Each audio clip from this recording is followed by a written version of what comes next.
Parce que les clients, ils ne savent pas ce qu'ils ont besoin. Comme ils vont appeler moi, ils vont appeler des agences, puis ils vont dire hey, je veux faire des pubs sur Facebook, je veux faire un site web, blablabla. Puis avant, je suis comme OK, parfait, c'est quoi ton service, quoi tes mots-clés, OK, let's go. À Star, je suis comme ben attends, on va checker ta business ensemble parce que c'est peut-être pas ça pendant tout que tu as besoin. Peut-être que tu n'es même pas rendu à faire de la publicité. T'sais, si tu n'as pas de CRM, tu n'as rien pour gérer tes leads, ton identité de marque n'est pas faite, t'as pas, comme tout est tout croche, on n'ira pas si tu mets un 2000$ en pub puis te flooder puis que tu vas être désorganisé, tu vas gaspiller ton budget. T'sais. Fait qu'à Star, c'est beaucoup plus, ben, on va vraiment regarder c'est quoi que tu as besoin, puis je vais te créer une stratégie avec un blueprint, qui soit comme un step-by-step, puis on va vraiment te définir, comme voici la séquence, comme tout ton tunnel marketing de A à Z, puis bon, ben, pour mettre ça en place, voici ce qu'il faut intégrer. Bienvenue au podcast Vision Dev, où les entrepreneurs, les innovateurs et les créateurs viennent partager avec nous non seulement leurs histoires, mais aussi leur mindset, leur stratégie et les outils qui ont contribué à leur grande réalisation. Bonjour à tous, je m'appelle Léo Brunet, je suis cofondateur de Vision Dev, notre entreprise d'investissement immobilier spécialisée dans le multirésidentiel à Montréal. Sur le podcast, on interviewe des personnes avec des parcours atypiques qui ont vécu du succès, qui viennent nous partager les leçons et surtout qui viennent nous détailler leur expertise. Puis aujourd'hui, c'est définitivement tout un expert qu'on reçoit. Il s'appelle Justin Bois.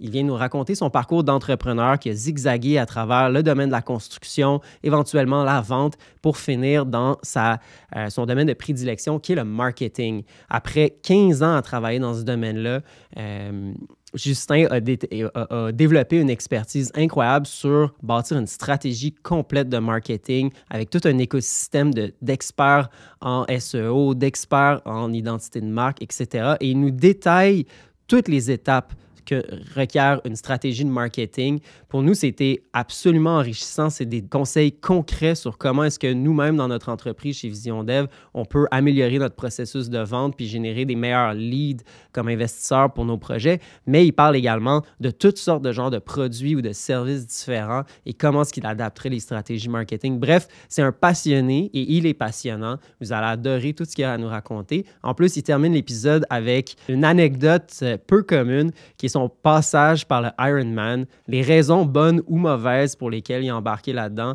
Bref, je vous en dis pas plus, c'est un épisode excellent, vous ne voudrez définitivement pas le rater. Fait que Justin, merci d'être sur le podcast. On a une belle conversation qui s'en vient. Oui, merci de m'inviter. Ça fait longtemps qu'on en jasait, j'avais hâte de passer. Puis en plus, tu as été nominé par Denis, qui est le dernier épisode qu'on a sorti la semaine passée. Ouais. Fait que ça, c'est encore plus le fun quand ça vient d'une référence comme ça. Qu'on a en commun. Pour ceux qui n'ont pas écouté l'épisode avec Denis, c'est un coach en neurosciences. C'est une personne qui a eu un énorme impact sur ma vie, puis tu me racontais qu'il y en a eu un gros sur la tienne aussi. Fait que c'est une belle connexion qu'on a, ce coach-là, qui change bien des vies. On pourra peut-être en parler un peu plus dans le podcast sur ton expérience, si tu veux ouvrir 100%. là-dessus. Mais avant tout, tu es un gars de marketing. Fait qu'on va parler beaucoup de marketing aujourd'hui. J'ai hâte d'en entendre plus parler. Mais avant tout, moi, ce qui m'intéresse beaucoup sur ce podcast-là, c'est d'entendre des histoires d'entrepreneurs. D'où est-ce que ça vient? Comment ça a commencé? C'est quoi les défis que tu as surmontés? J'aimerais beaucoup entendre ton histoire. Ça fait 6 ans que tu fais du marketing à temps plein, tu disais? 6 ans à temps plein, mais je te dirais un bon 15 ans en tout. Là. Au début, c'est beaucoup à temps partiel. Au début, je gossais beaucoup avec l'idée, puis ça a progressé graduellement. Nice. Ouais. Donc, parle-nous un peu de ton parcours d'entrepreneur. C'est quand la première fois que tu t'es dit, moi, dans la vie, j'aimerais ça avoir ma propre business ou j'aimerais ça avoir mon propre job, créer mon propre emploi du temps et tout. Ça remonte à où? Je pense que ça a commencé quand j'avais à peu près 17-18 ans.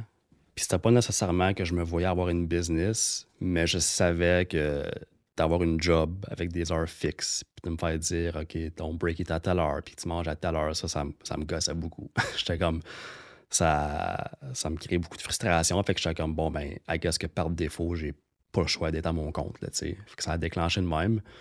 À ce moment-là, j'avais vraiment aucune idée dans quoi je m'embarquais, honnêtement, là.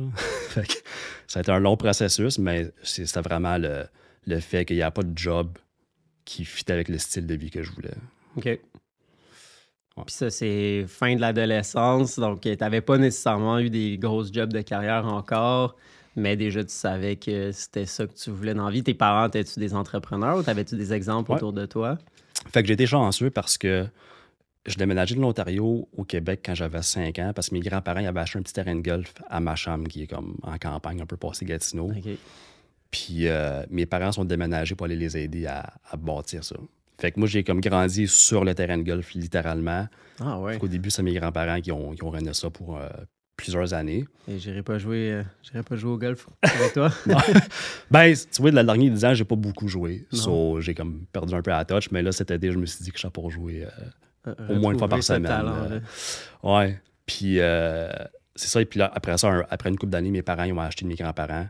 Fait que, tu sais, moi, je voyais, parce que mon père, il gérait plus le côté, tous les clients, l'opérationnel. Puis ma mère, après, on avait une grosse cuisine. OK. Fait que ça a comme deux dynamiques vraiment différentes, mais j'étais beaucoup avec mon père, puis je voyais comment est-ce que, tu sais, il dealait avec les clients, puis comment est-ce qu'il gérait toute la gestion du terrain, toute la maintenance. Fait qu'ils travaillent très, très fort, mes parents, mais j'ai beaucoup appris, tu sais, le service à la clientèle, surtout de mon père. C'était comme, notre service pour le vrai, il était incomparable. Comme j'en ai vu des terrains de golf dans ma vie, puis j'en ai vu des business, puis j'ai jamais vu du monde qui ont été traités comme les clients ont été traités par mes parents. Fait que là, ça, c'est comme... Ça m'a Nice. vraiment marqué quand j'étais jeune. À ce heure, je le vois que c'est quelque chose que j'amène un peu dans tout ce que je fais, là. Fait que... Ça ressemblait à quoi offrir un aussi bon service à la clientèle? C'était exemple, mettons nos clients réguliers, tu sais, souvent, ils venaient le dimanche, ils vont déjeuner avant d'aller jouer au golf. Puis, tu sais, ça arrivait quasiment tous les jours que, mettons, un de nos clients, il venait payer son déjeuner, puis mon père était comme, il dit, non, il dit, va jouer au golf, go have fun, tu sais, casse-toi pas la tête. C'est comme, ah ouais, c'est comme, ouais, vas-y. Ça se fait des petites affaires de Des même. freebies. Ouais, ben des petites affaires de même. Puis, tu Des sais, attentions. nos clients, c'était pas des clients, c'était vraiment des amis. On était comme une partie de la famille. Quand on faisait des parties, c'était comme une grosse famille. C'était-tu un club privé ou? Non, c'était un petit 9 trous. C'était Ok. comme un vraiment petit terrain, mais il était super bien entretenu. Fait qu'on avait beaucoup de gens qui descendaient de Ottawa, puis même des fois plus loin pour venir jouer à notre terrain, même si c'était un petit 9 trous, là, à Ok. cause de l'expérience. Nice. Ouais. Y a-tu d'autres leçons que tu as tirées de cette expérience-là? Ben, j'ai vu c'était quoi avoir un work ethic vraiment à un niveau assez élevé. Quelque chose que je pense qu'on perd graduellement. Si je regarde les jeunes un peu de nos jours, je trouve ça tough des fois à regarder. Je trouve que le monde sont comme un peu nonchalant. Mais mes parents, tu sais, c'était un grind 7 jours sur 7. Ben, tu sais, minimum 12 heures par jour, des fois beaucoup plus. En fait, c'était genre 6 heures le matin jusqu'à 11 heures le soir, là, tu sais, tout l'été. Puis, tu sais, c'était comme, que tu sois malade ou non, là, les autres, il fallait qu'ils se présentent, tu sais. Fait que, je dis pas que c'est bon de se défoncer tout le temps non plus, tu sais. Non, ben ils avaient un petit break en hiver, j'imagine. Ouais, 100%. Ça valait la peine, là. Tu sais, j'ai vu c'était quoi, là, surtout mon père, tu sais, comme, des fois, on dirait quand j'étais jeune, tu sais, il me donnait des petits jobs, tu sais, comme aller remplir les sand traps ou passer le balai. Puis des fois, j'étais comme, tu sais, j'étais paresseux à cet âge-là, là, j'étais comme, tu sais, je coupais les coins un peu ronds, puis tout ça, puis mon père était comme, tu sais, c'était pour faire de quoi, il fallait comme du monde, là. Mhm. Fait que ça m'a pris du temps à rentrer dans la tête, mais éventuellement, ça a rentré. Puis là, ça, c'est quelque chose qui m'a beaucoup aidé par la suite, là. Cool. Est-ce qu'ils l'ont toujours aujourd'hui? Ouais. Non, le terrain, en fait, il est rendu, c'est un petit peu triste, il est rendu abandonné. On l'avait vendu à quelqu'un qui l'a juste mal entretenu. Ah, C'est un petit peu triste quand ça se passe en avant, là. ouais. Ça doit être tough, ça. Ouais. Puis après ça, qu'est-ce qui a été les prochaines étapes dans ton parcours? Prochaine étape, ma première vraie expérience en tant qu'entrepreneur, c'était une franchise de peinture étudiante. Comme on disait tantôt, on a fait la même business un peu. Tu sais, quand je me suis lancé là-dedans, j'étais vraiment pas... j'avais pas encore nécessairement l'éthique de travail, puis le côté organisationnel pour bien faire ça. À ça, je le réalise. Dans le moment, je pensais que je faisais bien ça, là, mais...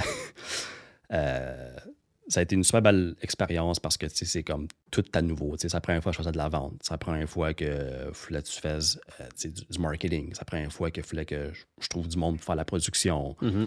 Tu deals avec les clients. Tu deals avec un paquet d'affaires que tu n'as jamais géré avant. Fait que c'est sûr que tu te plantes d'un certain sens, mais tu apprends énormément. Moi, je pense que j'ai plus appris dans cet été-là que j'aurais appris avec un 3 ans à l'école, là, honnêtement. Je te crois. Ouais. C'est quoi que tu aimais le moins dans le job? Gérer la production. OK. C'est que j'ai ça. De comme, OK, il faut organiser les gars, il faut que je pogne les produits. Là, ça me prend combien de gallons? Là, on a-tu pensé à ci? Là, les gars sont en retard. Là, le client, c'était comme, je trouvais ça très lourd. Mais j'aimais bien le côté marketing puis vendre, ça, j'aimais vraiment ça. Ça, c'est la partie j'étais plus dans mon élément. On n'est pas surpris. Non, exact. T'as fait ça pendant une année, comme par rapport à ton éthique de travail, comment t'as trouvé, comment t'as organisé mieux, puis... Honnêtement, ça ne m'a pas frappé sur le coup tout de suite après cet été-là. T'sais, ça a pris un peu de temps avant que je fasse comme la prise de conscience de comme je pourrais faire pas mal mieux que ce que je faisais. Puis c'est juste naturellement où est-ce que j'ai comme développé une façon de travailler où est-ce que je suis très detail-oriented, où est-ce que j'aime ça être ultra organisé. Puis ça a juste... Ça, j'ai le plus pris ça de ma mère. Ma mère est comme super organisée puis elle est vraiment bonne pour gérer aussi.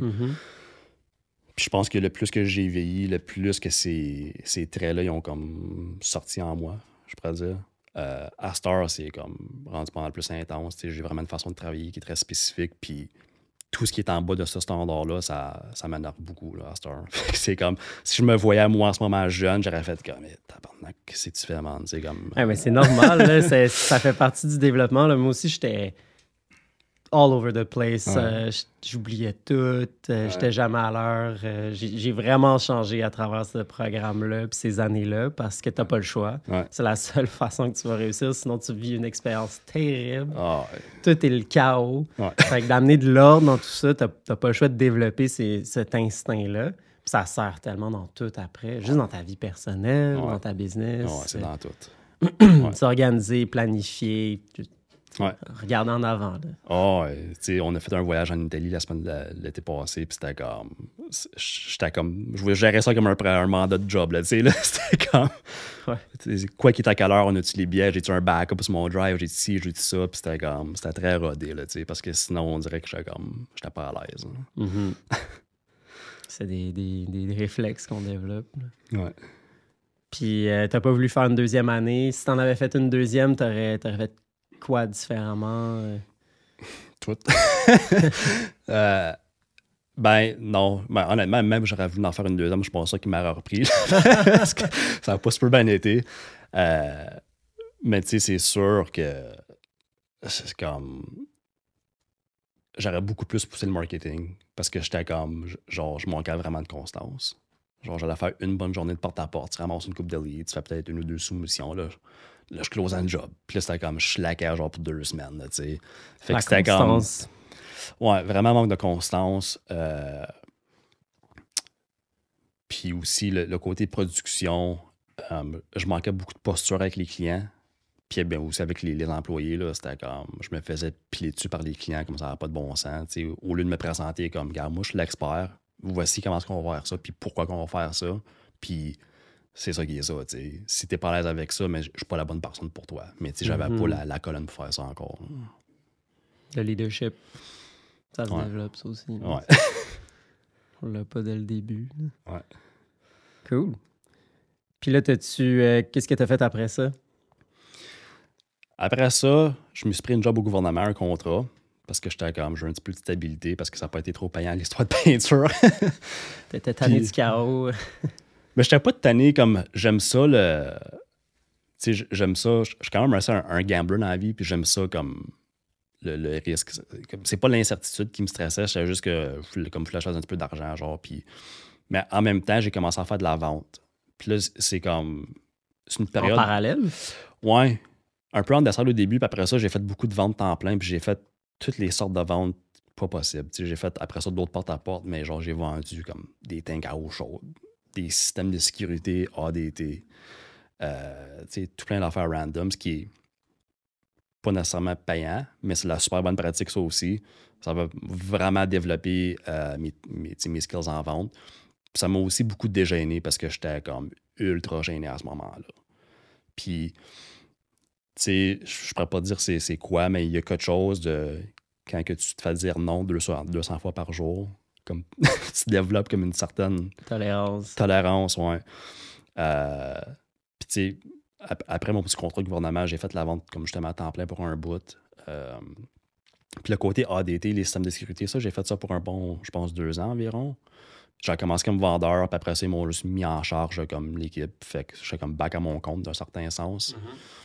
So, ça a été une très bonne expérience d'apprentissage parce que là, il fallait vraiment que je recrute beaucoup de gens parce que les jeunes, sans porte-à-porte, ça t'offre pas longtemps, là, généralement. Puis, j'étais pas habitué. Tu sais, j'étais habitué de comme, faire la vente moi-même, mais de former du monde puis de coacher du monde, ça, c'est quelque chose que j'avais jamais fait vraiment. Puis là, tu sais, le roulement qu'on avait, c'était quasiment genre, on faisait des entrevues de groupe. Fait qu'à tous les jours, c'était comme 10 personnes dans une boardroom. Wow. Puis là, je pitchais comme notre offre puis les vendeurs. Puis là, ben, il y en avait peut-être genre 4 sur 10 qui disaient OK, let's go, on le fait. Puis là, le lendemain, comme il y en a 2, c'est 4 qui se pointaient. Puis sur les 2, il y en a comme un qui durait 3 jours. Puis... Mais j'avais trouvé comme une petite équipe, comme c'était mon noyau qui ont toffé comme plusieurs mois. Fait que tu sais, avec eux, toutes les semaines, on faisait comme du coaching, puis des affaires de même. Fait que ça, c'était super bon. Tu sais, à ce temps, quand j'y repense, c'était du bon leadership, comme tu dis, là, la bonne pratique. Ouais. C'est quoi qui fait un bon vendeur, selon toi? Quelqu'un qui écoute plus qu'il parle. On a souvent l'impression que des bons vendeurs, c'est du monde qui ont une grande gueule et qui déplace bien de l'air, là, mais... C'est l'image. Ouais. Dans mon expérience, le moins que je disais, puis le plus que j'écoutais mon client, le plus que c'était efficace. Parce que si tu es toujours en train de parler, mais tu peux pas vraiment comprendre c'est quoi ses frustrations, tu peux pas comprendre c'est quoi ses besoins. C'est pas le problème à régler. Puis il se sent pas écouté, il se sent pas comme s'il y a une connexion qui se bâtit avec toi. Fait que c'est... Tu sais, moi, j'étais comme, bon, ben écoutez. Puis sur 1 heure, je parlais peut-être 10 minutes, mais à la fin, j'étais comme son grand chum, tu sais, parce qu'il me faisait confiance, parce que là, je le comprenais bien. Ouais. C'est bon, ça. Yeah. Un des livres à l'université, j'ai fait mon bac en marketing à John Molson. Ça m'attirait, moi aussi, le marketing. J'ai jamais travaillé là-dedans, mais je trouvais ça... je pense que ça touchait mes cordes créatives. Puis un des livres qui m'a le plus marqué que j'ai eu, c'était dans un cours de vente dans mon programme de marketing. C'était Question-Based Selling. OK. QBS, qui est un des classiques là, de livres de vente. Puis juste le titre le dit. C'est la technique, c'est passer par les questions. Ouais. C'est comme ça que tu vends ton produit. Puis les gens aiment ça, parler, puis aiment ça, juste être écouté. Ben, le sujet préféré à tout le monde, c'est eux-mêmes. Là. Les humains, on est de même. Fait que c'est sûr que des fois, je disais rien. La personne, ça savait même pas mon prénom, je pense. Puis elle était comme, oh my God, c'est comme si on se connaît depuis 10 ans, puis tout ça. Puis la personne ne savait absolument rien sur moi. Mais c'est parce que je l'écoutais. T'sais. Nice. Fait qu'est-ce qui a suivi tes expériences de vente? Après la vente, c'est quoi j'avais fait? Je pense que c'est là que j'avais parti ma business de creepy. Le creepy que je savais même pas c'était quoi à l'époque, c'est un petit peu drôle, là, mais là, je commençais plus à transitionner. Le creepy, les revêtements de... Ouais, sand finish, là. OK. T'as vu l'opportunité, là? En fait, c'est tellement random comment c'est arrivé parce que, tu sais, j'étais encore dans la vente. Puis il y avait un vieux bonhomme à Ottawa qui m'avait approché pour une job de vendeur. Puis il est comme, écoute, moi, je fais ça du parging, puis j'étais comme, j'ai aucune idée c'est quoi, mais il dit, c'est super facile à vendre, puis c'est payant, puis tu sais, je pense que c'est un bon vendeur. J'étais comme, OK, mais tu sais, on peut en jaser. Puis il dit, ben gars, viens faire 2-3 soumissions avec moi. So, je suis comme, OK. Fait que j'embarque avec lui, on va à Ottawa, puis là, tu sais, j'ai aucune idée c'est quoi du creepy, là. Puis là, on débarque chez madame, puis là, il arrive, puis il est comme, OK, like, this is the house. OK, you want the whole thing? Yeah. Il fait comme 30 secondes, il regarde vite fait, il dit, t'as le faire 2000$. Puis t'es comme, OK, tu passeras la semaine prochaine. Puis j'étais comme, what the fuck just happened, genre, tu sais. Puis il est comme, ben, le crépi, c'est ça qui recouvre la fondation. J'étais comme, OK. J'ai dit, puis c'est quoi, tu fais juste comme, tu le mets, genre, puis that's it. Comme, c'est pas plus compliqué que ça. Ils disent non. Je suis comme, tu viens de vendre ça facile de même, là. Puis c'est la première fois que je voyais ça, j'avais jamais entendu ce service-là avant. Fait que, tu sais, c'est comme une niche très, comme, spécifique. Puis j'étais comme, OK. So, là, j'ai comme commencé à travailler avec lui un peu pour faire la vente. Puis, en parallèle, je commençais à faire beaucoup de cours et des formations en marketing, juste de mon bord. Fait que j'achetais des formations sur du dropshipping, sur du e-marketing, sur n'importe quoi qui était online essentiellement. Puis, je venais de finir une formation sur du lead gen, sur comment faire du lead gen pour des business de services spécifiquement résidentiels. Okay. Puis, j'étais comme, ça me tente de tester genre ce que j'ai appris avec du lead gen, pour ceux qui ne savent pas c'est quoi, c'est... Lead generation, fait que la génération de prospects pour ton service essentiellement, right? Fait que j'étais comme, tu sais quoi, je vais tester ce que j'ai appris avec les creepy. Fait que j'étais comme, ben si je pourrais vendre ça, faut qu'il y ait comme il faut qu'il y ait une business, il faut qu'il y ait quelque chose. Fait que là, j'étais comme, OK, à Gatineau, il n'y a pas vraiment grand monde qui font ça, en tout cas, que moi, j'étais conscient à l'époque. Ouais, il n'y a pas le McDonald's. Non, exact. Du creepy. Fait que là, j'étais comme, bon, comment je pourrais appeler ça? Puis j'étais comme, ben, le plus gros keyword, c'est creepy. Puis celui que je suis Gatineau, mais ça serait comme creepy Gatineau. J'étais comme, bon, m'appeler ça creepy Gatineau. Je sais que le domaine est disponible. Je suis comme, j'achète ça. Je fais un logo, genre 40$ sur Fiverr. Je fais une page de vente, un site web vraiment, vraiment écœurant, comme c'était effrayant. T'arrivais, puis c'était comme le logo avec un petit form. Vraiment, c'était vraiment fuck all. OK? Mais comme ça, là j'ai comme, OK, là, j'ai le logo, tout ça, j'ai fait un compte Google Ads. Puis, je lance une campagne. J'avais comme un budget, genre 10$ par jour sur mes ads. Puis, je lance ça. Puis, là, le lendemain, je suis en train de travailler, je suis à mon bureau. Puis, là, mon téléphone sonne. Puis, là, je suis comme, allô? Puis, elle dit, oui, j'appelle pour une soumission. Puis, là, j'ai une soumission. Je regarde le plafond. Je suis comme, de quoi qu'elle parle, là, elle dit, une soumission. Je suis comme, elle dit, ben, pour le creepy. Je suis comme, ah oui, c'est vrai. J'ai comme, oh fuck, genre, OK, ça se passe. Là, en ce moment. J'étais comme, oh, OK, c'est quoi l'adresse? Parfait. Je suis comme, OK, t'es-tu disponible à 2h? Puis je suis comme, elle dit oui. Fait que là, je me pointe là. Puis là, j'arrive. Puis là, tu sais, je ballpark à peu près. Là, puis j'ai fait un prix. Puis elle était comme, OK, parfait. Tu me diras quand tu peux faire ça. Puis là, je suis parti de là. Puis j'étais comme, oh shit, genre, comme je viens de close une job. Puis j'étais comme, je sais même pas c'est. Là, j'étais comme, fuck, faut que j'engage quelqu'un. Moi, je sais pas comment faire ça. Fait que là, moi, ce qui j'ai trouvé un gars pour comme se contracter, puis tout ça. Puis comme, j'étais comme, OK, mais peut-être de quoi faire avec ça. Puis ça, j'ai fait ça pour 2-3 ans après, là. Temps plein, juste gérer des jobs de creepy. Là, je commençais à être un petit peu plus organisé. C'est sûr qu'à Start Looking Back, j'étais comme, tu sais, il y a beaucoup de choses que j'aurais fait vraiment différemment. Mais j'étais rendu déjà comme pas mal plus ça coche que quand j'ai fait la peinture, mettons. C'est comme un gros step-up. Mm-hmm. Encore un peu n'importe quoi, mais pas mal mieux. Mais tu sais, c'est là que j'ai vraiment fait, OK, tu sais, même si je connais rien dans le service, je suis capable de générer des clients. Ouais. Je suis capable de pogner des leads, puis je suis capable de vendre. Comme là, je commençais à voir que j'avais ce skill-là, que je pouvais encore plus développer, puis tu sais, après ça, appliquer dans d'autres choses. Hein. C'est très cool comme histoire, ça. Ouais. Tu missionnes quoi? Ouais. Ça m'a pris un bon 2 minutes à cliquer. J'étais comme, oh my God. Elle était sûrement comme écrit, il était sa brosse, ce gars-là. C'est ça. C'est trop bon. Ouais. Mais j'ai entendu une couple d'histoires de monde qui faisait juste... Ils partaient du site web, tu sais, d'un landing page, puis testaient une idée, un produit. Ils n'avaient même pas le produit, tu sais. Des fois, c'était juste en pré-vente, mais juste pour voir la demande. C'est un MVP. Je sais pas si tu as lu Lean Startup. On en parle souvent sur le podcast. J'adore ce livre-là. Tu as fait un MVP comme vraiment basic. Ouais. Les gens peuvent appeler, pointer pour vendre de quoi, mais tu n'as rien à vendre vraiment. Mais je pense que Tesla, il a fait ça avec leur Cybertruck, je me trompe pas. Ah oui? Il me semble. Il était en pré-vente. Comme il avait fait une waitlist pour valider l'idée. Quand ils ont fait la waitlist, il y avait rien de fait. Là. Il n'y avait aucun plan, tout ça. Puis ils ont fait comme. Ouais. Puis ils ont vu que la waitlist est remplie de même, puis ils ont fait comme, OK, on va le mettre en production. Fait que c'est une bonne. Tu sais, c'est super. Comme, souvent, je rencontre du monde qui veut lancer une business, puis ils sont comme, oh là, j'ai tel produit, non, ça va être fucking nice. Puis je suis comme, ben, toi, tu penses que c'est nice, mais il fallait valider avant de commencer à faire les démarches. Parce que souvent. Fais voter les gens avec leur portefeuille. Ouais, exact. Ouais. Ça va te sauver bien du temps, bien de la frustration, puis bien de l'argent potentiellement aussi. Hein. Puis tu vas pouvoir faire plein de pivots. Là. Ils parlent tout le temps de pivots dans Lean Startup. C'est une façon de faire des pivots à pas cher. Là. Ouais, exact. Ouais. Cool. Puis pourquoi t'as arrêté le crépi au bout de 2-3 ans? J'étais écœuré. Encore là, ça leur revenait à la gestion de production. C'était comme... J'aimais ça quand j'avais des leads qui rentraient. J'aimais ça faire les soumissions, mais quand il fallait dealer avec la production, je trouvais ça... le processus de vente. Ouais. Pas le reste. Ouais, je trouvais ça vraiment lourd. Puis, tu sais, c'est sûr que j'aurais pu juste engager quelqu'un pour gérer la production, comme à ce quand j'y pense. On dirait que j'avais pas ce réflexe-là à cette époque-là.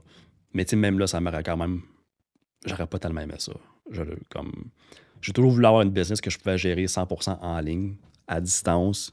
Puis, j'étais comme, peu importe comment que j'optimise cette business-là, ça reste que c'est une business de service résidentiel local. Tu sais, je peux pas m'en sauver là, de ça. Là.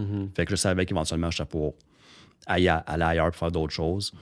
Puis, ouais, c'est là que j'étais sécurisé. Good. Ouais. C'est une bonne expérience. Ouais. Qu'est-ce qui a suivi ça? C'est là, après ça, j'ai vraiment commencé à faire du marketing plus à temps partiel. Tu sais, encore là, j'avais pogné une job, encore au gouvernement. J'ai fait bien des contrats, genre de 3 mois, là, in and out.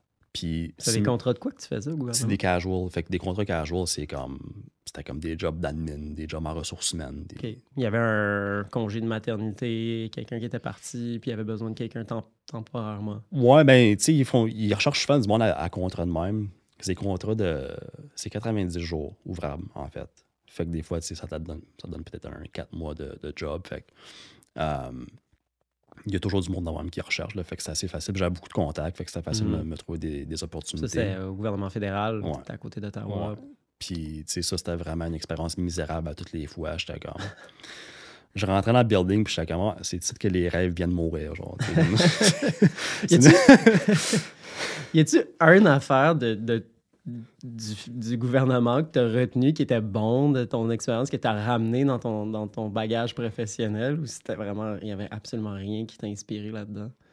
Il n'y a absolument rien qui m'a inspiré là-dedans. Ça a juste renforcé ma décision que j'avais pas d'affaires, là. J'étais pas bien. Okay. Toute de la façon que ça se passe au gouvernement, c'était comme le contraire de comment moi je voulais opérer. Tout le monde est toujours en retard pour des meetings. Des meetings d'une heure pour apprendre 5 minutes. Des meetings de 5 minutes, ça prend juste un appel. Tout est long, tout est lourd. Mais c'est la grosse bureaucratie mal optimisée. Vraiment. Ouais. Fait que... ça t'a donné un contre-exemple. Ouais, ça a juste fait comme, OK, non, il faut vraiment que j'ai ma propre patente, là, tu sais.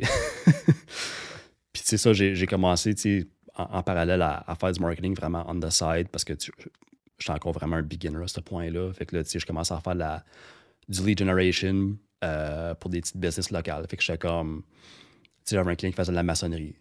Puis c'était aussi simple que, comme, gars, moi, j'amène des leads, puis tu me donneras une cote sur ce que tu génères avec ça.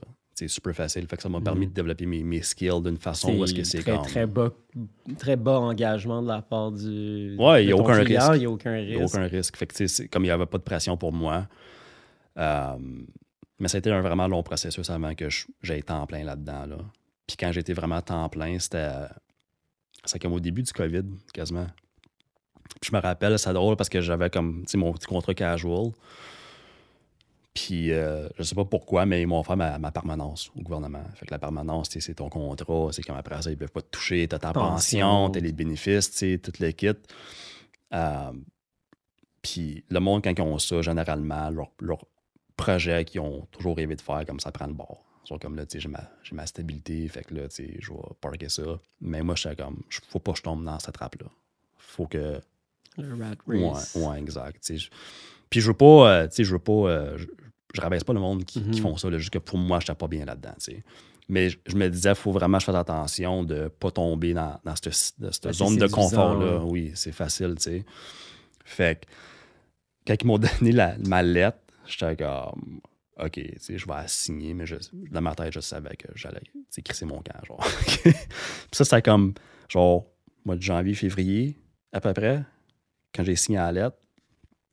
Puis je me rappelle, comme un mois après, j'étais comme, OK, non, je suis plus capable. Comme, faut que je me lance temps plein dans mon affaire, puis il faut que je brûle le pont. Je me donne pas une porte de sortie. OK? Tout un timing pour brûler le pont. Ouais. Fait que là, la façon que ça s'est passé... 2 semaines après avoir brûlé le pont, tout arrête. En fait, là, je me rappelle, là, c'était comme, je pense que c'était le lundi, je rentrais au bureau, puis je m'assieds avec mon gestionnaire. Puis là, j'ai dit, écoute, tu sais, je sens que tu as laissé savoir que je suis dans le monde 2 semaines, que tu sais, je lâche. Il est comme, tu transfères de département, tu t'envoies. Je suis comme, non, je lâche. Comme, il dit, tu lâches, comme, je lâche le gouvernement. Il dit, ben, tu viens de signer ta lettre, nanana. Je suis comme, ouais, mais je m'en fous, je lâche, tu sais. Il est comme, non, gars, tu fais pas ça, pense-y, tu sais, pourquoi tu veux lâcher? Puis je suis comme, ben, tu sais, je m'en vais à mon compte, puis c'est ça que je veux faire. Puis il dit, OK, je comprends, mais il dit, gars, il dit, ce qu'on va faire, il dit, je vais te donner 1 an. 1 an, là, va faire ce que tu veux, puis après 1 an, si jamais tu veux, ta job va être encore là. Fait que c'est comme. Il voulait. Ouais. Puis j'étais comme, non, je veux même pas l'option. Il dit, oui, mais comme t'as aucun risque, là, je te donne. Je suis comme, ouais, non, je comprends. Une option gratuite. Ouais, j'étais comme, je comprends, mais je veux même pas ça. Tu voulais pas cette option-là dans ta tête. Non. J'étais comme, faut que je brûle le pont. Mais il dit, c'est vraiment stupide ce que tu fais.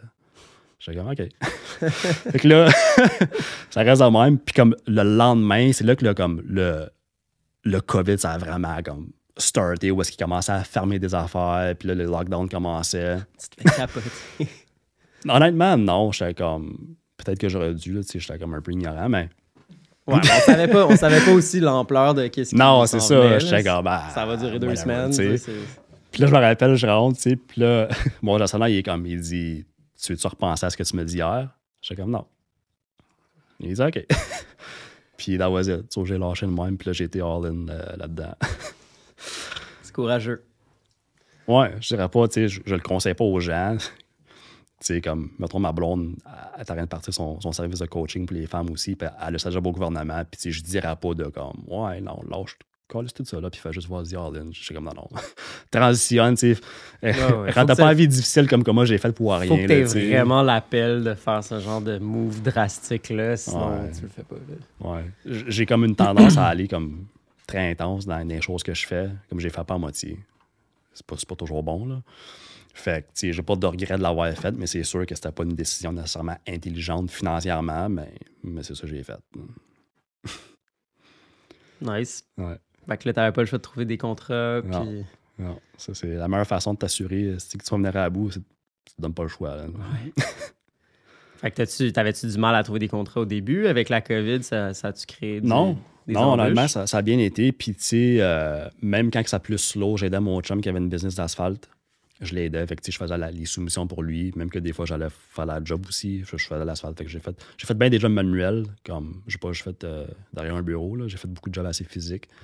Fait que c'était comme un peu un mix des deux où est-ce que je commençais à... J'ai eu beaucoup de demandes pour des sites web. Honnêtement, là, tu sais, quand je m'étais lancé là-dedans, je voulais plus gérer des campagnes publicitaires, ce que j'ai fait beaucoup comme plus tard. Mais au début, je me faisais approcher pour des sites, puis après ça, je me faisais référer, puis finalement, j'ai fait comme une centaine de sites dans les dernières années. Sauf j'en ai fait beaucoup. Wow. Ouais. Puis c'est toutes des références. Fait Avec quoi tu fais tes sites web? WordPress. WordPress. Ben, tu sais, ça peut être Shopify dépendamment de la business, mais je te dirais que 80% du temps, c'est WordPress. Là. C'est ça ton go-to. Ouais. C'est une très longue... une très longue période d'apprentissage, c'est vraiment pas user-friendly. Tu sais, là, ça fait comme... Tu sais, ça fait 5 ans, je suis dans vraiment le temps plein, puis là, je me sens comme je le maîtrise. Mais si je repense au début, mes premiers jobs, c'était pas incroyable. Là.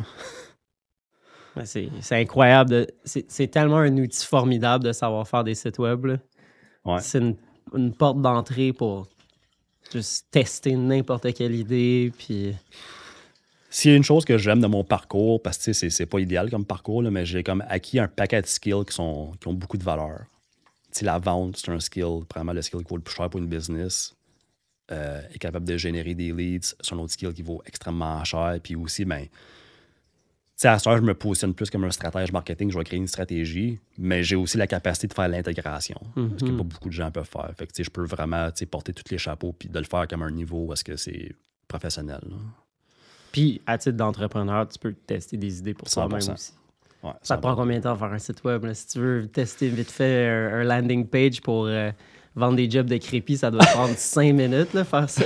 J'aurais pas 5 minutes parce que je suis trop comme perfectionniste. Je vais comme trop prendre du temps à faire le contenu, tu sais, comme chaque mot, parce que là, c'est mon côté marketing qui embarque. Si je voudrais juste faire une page à vendre, tu sais, je peux le faire. Ouais, tu sais, je peux le faire vite fait, tout ça, mais je vais penser vraiment comme à l'architecture, puis le wireframe, puis qui c'est je mets où, puis là, ma clientèle, c'est à quoi qu'ils pensent, c'est quoi qu'ils stressent. Tu sais, je vais vraiment comme obséder avec les détails. Mais si je voudrais juste pitcher une page, tu sais, je pourrais le faire en une journée. Là. Ouais. C'est pratique. Fait que t'en as-tu testé d'autres, des modèles comme celui du Creepy, ou tu c'était rendu plus pour des clients que tu le faisais, des modèles existants que tu boostais? Qu'est-ce que j'avais? J'avais fait un petit peu de dropshipping dans le temps que c'était vraiment en mode. Là.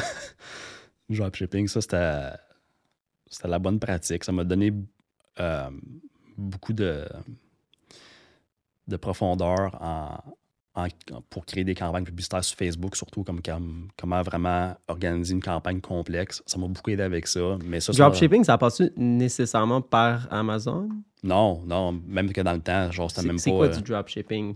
C'est essentiellement, genre, je trouve un produit que je peux acheter en Chine pour genre 2$, puis je le revends, ouais. Tu sais, comme moi, même d'un certain sens, des magasins comme Walmart, des affaires de même, c'est un peu comme du dropshipping. C'est un peu ça qu'ils font. C'est comme ils achètent du produit wholesale puis ils le revendent plus cher. Retail. Ouais, retail, exact. Fait que du dropshipping, c'est de faire du wholesale retail Mais en ligne. En ligne. Ouais. C'est nécessairement toi qui gères le shipping et tout ça, ou tu fais affaire avec un tiers parti fait que comme c'est vraiment Amazon l'offre ou... C'est plus du white label, puis c'est ça là, qui est attrayant avec ce modèle-là, c'est que tu peux vendre des produits puis comme pas avoir à gérer un inventaire. Puis quand il y a une commande qui passe, ben la commande est comme passée automatiquement au fournisseur que lui, il ship directement chez le client. Fait que toi, tu fais juste garder la balance, essentiellement. Toi, ta job, c'est le marketing. Ouais, exact. Fait que tu sais, ça, j'avais fait ça. Gérer le trafic puis les commandes. Ouais, c'est sûr qu'à Star, c'est pas un modèle que je conseillerais à personne juste parce que je pense pas que c'est un modèle qui est bon à long terme. Parce que c'est saturé? Oui, c'est saturé, mais c'est que c'est très comme short term, je trouve.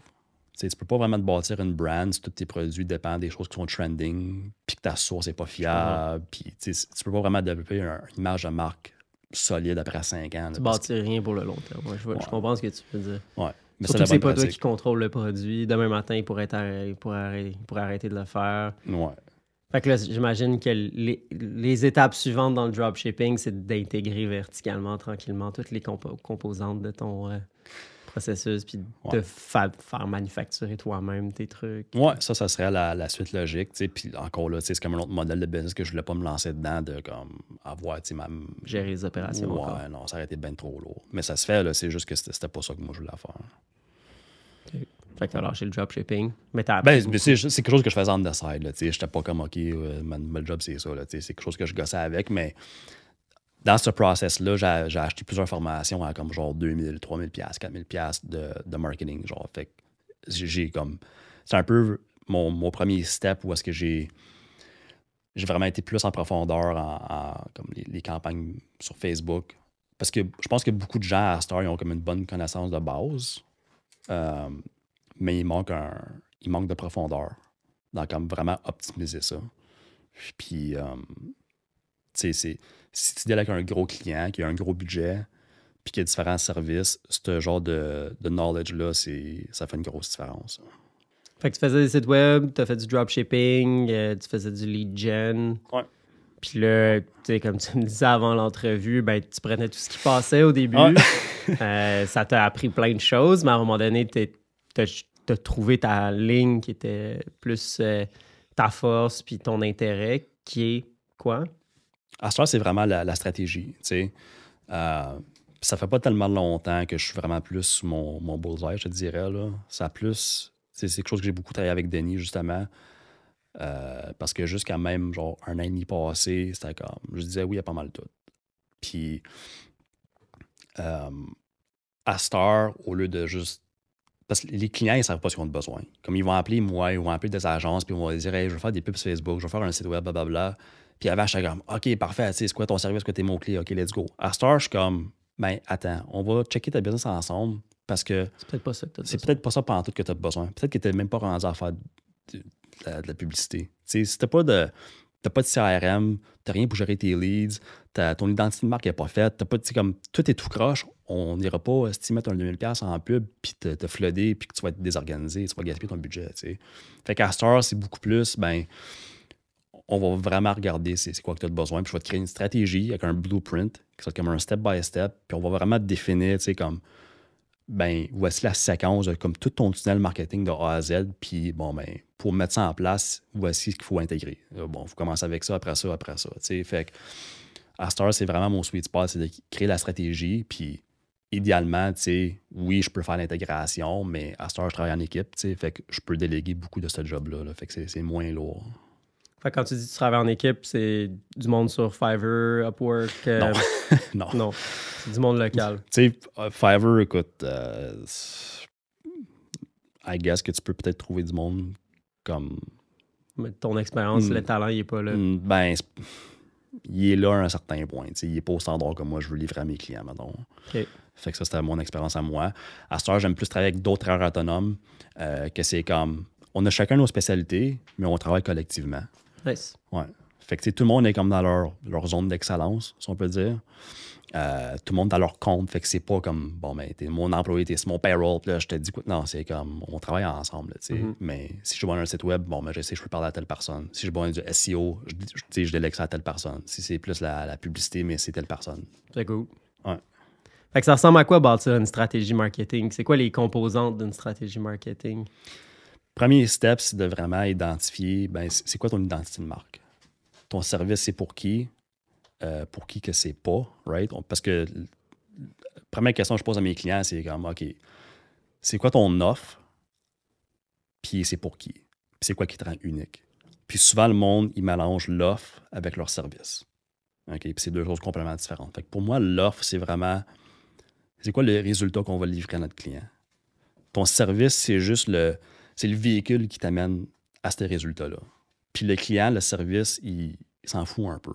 Lui, ce qu'il veut, c'est les résultats au bout de la ligne. C'est comment je me rends là. Okay? Fait qu'il faut vraiment commencer avec la formulation de l'offre spécifiquement. As-tu des exemples concrets pour illustrer ça?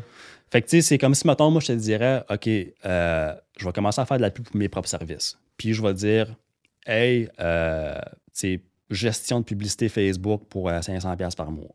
Tu sais, là, je promouvois le service. Si je fais la même pub, mais je dis, hey, je vais te générer 30 leads par mois, ça, c'est bien plus attrayant. Parce que là, ce que je te promets, c'est un résultat. La façon que je vais l'atteindre, c'est avec les pubs Facebook, mais vraiment, ce qu'on livre, c'est des résultats. Right?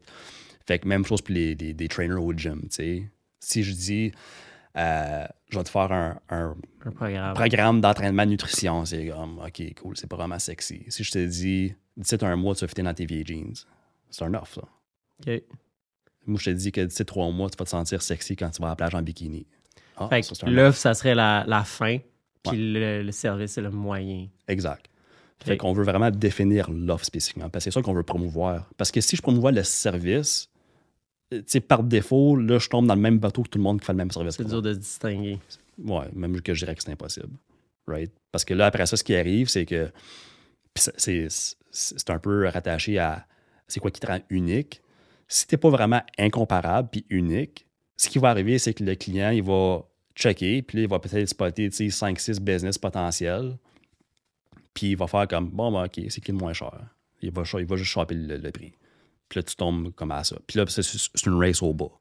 Parce que le signal qui est moins cher que toi, mais toi, la seule chose que tu peux faire, c'est aller moins cher que lui. C'est comme, parce que vous offrez la même chose. T'sais? Fait que quand ton offre est unique, ben, tu peux charger le prix que tu veux. Parce que là, le client va se dire, OK, bon, lui, il charge tant, lui, il charge tant, lui, il charge tant, lui, il charge bien plus, mais je peux pas le comparer parce que c'est pas pareil. Il est comme, eux, ils font ça de plus, ou ils font ça de différent. Fait que là, c'est comme, tu te sépares de la compétition en faisant ça, right? Puis t'es plus à la merci du marché pour tes prix. Parce que sinon, à un moment donné, tu te ramasses à échanger 4,30 sous pour une pièce, là, right? Ouais. Fait que ça, c'est step one. Puis aussi, ben, en parallèle, l'identité de marque. Être vraiment clair sur ça. Puis quand je pose la question aux entrepreneurs, je suis comme, tu sais, t'as-tu comme un guide de branding? T'as son identité de marque? Ils sont comme, oh, ouais. Puis ils m'envoient genre leur logo puis leur font. Je suis comme, OK, non, c'est pas vraiment ça. Je suis comme... Fait que c'est quoi une identité de marque? C'est quoi les questions que tu leur poses pour... Moi, là, je veux que le monde soit capable de me décrire leur business comme qu'il décrit une personne. Parce que ta business, c'est sa propre identité. Ça a des valeurs, ça a une mission vraiment spécifique. Ça a une personne avec qui ça l'associe, ça a des choses avec quoi que ça ne l'associe pas. Il faut être vraiment clair là-dessus. Fait que ça, c'est les valeurs. C'est les valeurs, tu sais, c'est comme je te dis, là, moi, j'appelle ça le Who is Bob. Fait que, mettons, Bob, là, c'est ta business. Et comme, décris-moi ta business comme une personne, genre. Qu'est-ce qu'elle aime, qu'est-ce qu'elle aime pas. Tu sais, oui, les valeurs, c'est bon, mais on va aller plus loin. Tu sais, la mission, c'est-tu juste un message qui est cute ou c'est vraiment quelque chose de concret? Tu sais, si je dis, je veux changer le monde, c'est comme, OK, mais ça veut dire quoi? Si je dis, OK, mais je veux nourrir genre 1000 familles par semaine. Bon, OK, ça, c'est concret. Ça, c'est une mission. Fait que d'être clair là-dessus, parce que si on n'est pas clair sur l'identité de marque, le piège qu'on tombe dedans, c'est qu'après ça, on va regarder des compétiteurs qui font des choses qui fonctionnent, puis on va se dire, ça, c'est une bonne idée. Nous autres, il faudrait qu'on fasse ça. Tu sais, je le vois souvent, les contracteurs surtout, ils vont voir, genre sur TikTok ou sur Facebook, une autre compagnie qui font comme une sorte de pub, sont comme, puis ils voient comme un paquet de likes, puis des commentaires, sont comme, oh my god, ça marche, faut qu'on fasse ça nous autres. Parce que ça marche pour eux, right? Ben, c'est une bonne idée pour eux, mais ça veut pas dire que c'est une bonne idée pour toi. Si c'est pas aligné avec ton identité de marque, mais c'est pas bon, là, ça marche pas pendant tout. Puis la meilleure façon que moi je peux l'expliquer, c'est que ton identité de marque, ça devient vraiment notre compas pour toutes les décisions qu'on prend dans le futur. Fait que, tu sais, les décisions de, ben c'est quoi qu'on fait comme création de contenu sur les réseaux sociaux? Comment est-ce qu'on fait le site web? C'est quoi le tonality de notre langage sur le site? Comment est-ce qu'on interagit avec les clients? Tu sais, toutes ces affaires-là, ça leur revient à, mais c'est-tu aligné avec notre identité de marque? Non, on le fait pas. Même si ça marche pour telle personne, si c'est pas aligné, moi, je le ferai pas. Right? Fait que de vraiment setter ce compas-là clair, tu sais, c'est quoi l'identité? C'est qui notre clientèle cible? C'est quoi qu'on a fait pour eux? C'est quoi notre offre? Puis, il faut que tout reste constant avec ça après. C'est quoi les principales erreurs que tu vois que le monde font en définissant leur identité de marque? À part pas le faire. Ouais, ça, c'est la plus grosse. Ils veulent plaire à tout le monde.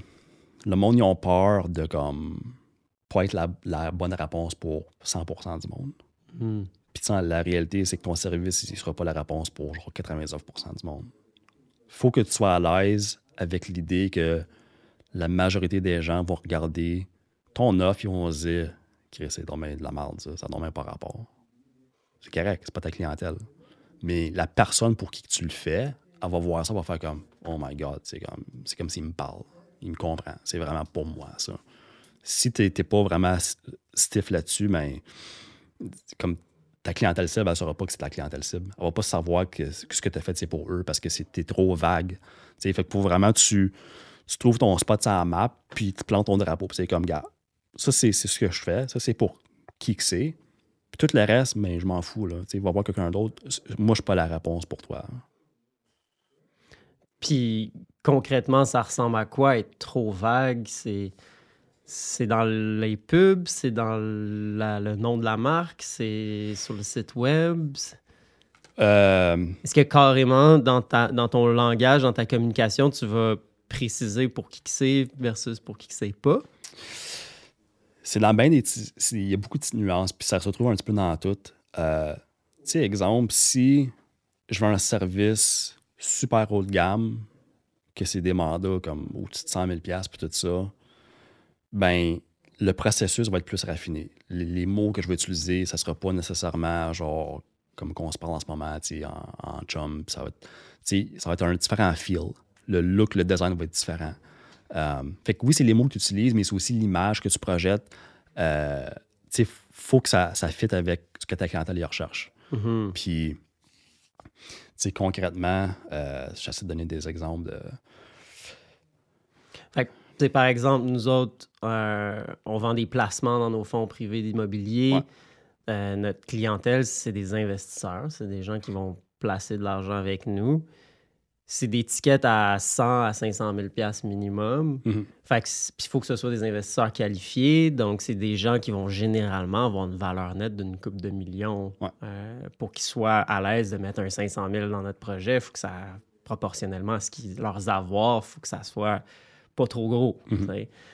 Comment tu targetes des gens qui valent 5 millions, mais pas 1 million?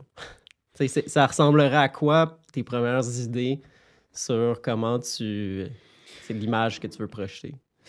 Ben, je commencerais à faire une liste de comme c'est quoi la distinction entre les deux. Puis encore là, je reviens un peu avec le même exercice que l'identité de marque. Je voudrais vraiment décrire la personne typique qui représente cette clientèle. L'avatar qu'on entend. Oui, l'avatar, exact. Puis, mais vraiment en détail, là, comme où est-ce qu'il vit, quoi qu'il mange, qu'est-ce qu'il n'aime pas, pour qui qu'il vote, sa femme a l'air de quoi. Comme, je veux vraiment aller en détail pour avoir un portrait clair de c'est qui. Puis, cette personne-là, c'est quoi qui est vraiment importante pour elle?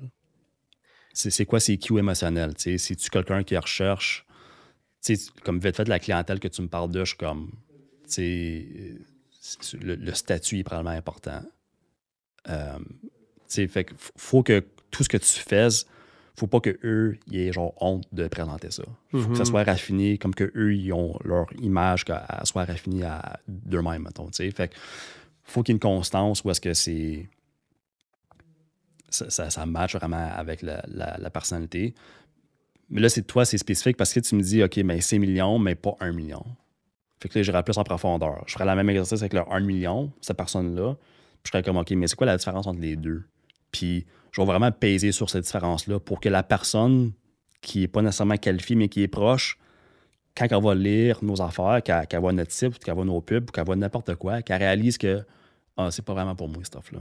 Comme il faut que ça soit clair, ça. Tu sais, je ne pourrais pas dire c'est quoi les mots exacts, mais la façon que je l'approcherais, c'est que je décrirais vraiment en détail les deux, puis je trouve les distinctions, puis je m'assure que ces distinctions-là sont visibles. Pour toi, c'est important que l'image de marque ou l'identité de marque vienne disqualifier les gens qui sont pas les bons clients. Ouais. Tu veux pas qu'ils appellent. Non, je veux pas qu'ils appellent. Tu veux juste des bons leads, dans le fond. Ouais. Le plus qu'on est... Parce que, tu sais, c'est comme... Puis encore là, c'est le piège que tout le monde va avoir. Il veut le plaire à tout le monde. Puis, tu sais... Oui, ben c'est le réflexe qu'on va avoir. Mais pourquoi pas? S'ils appellent, c'est correct. Puis peut-être ça correspond à leurs besoins. Donc, pourquoi on voudrait pas qu'ils appellent? T'sais? Mais tu sais, moi, ce que je dirais à ça, c'est que, c'est quoi que ça te coûte de dealer avec ces personnes-là?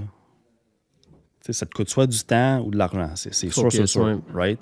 Fait que, si, exemple, tu vends ce service-là à cette clientèle-là, mais qu'on va super large, puis on rend ça comme très facile d'accès, puis que tu te ramasses avec genre 200 leads, mais sur les 200, il y en a genre un de qualifié. Mais là, toi, faut que tu deals avec 200 personnes que faut que tu filtres toi-même. C'est lourd, ça. C'est soit lourd pour toi en fait de temps, ou c'est soit faut que tu payes un admin pour gérer ça. Mm-hmm.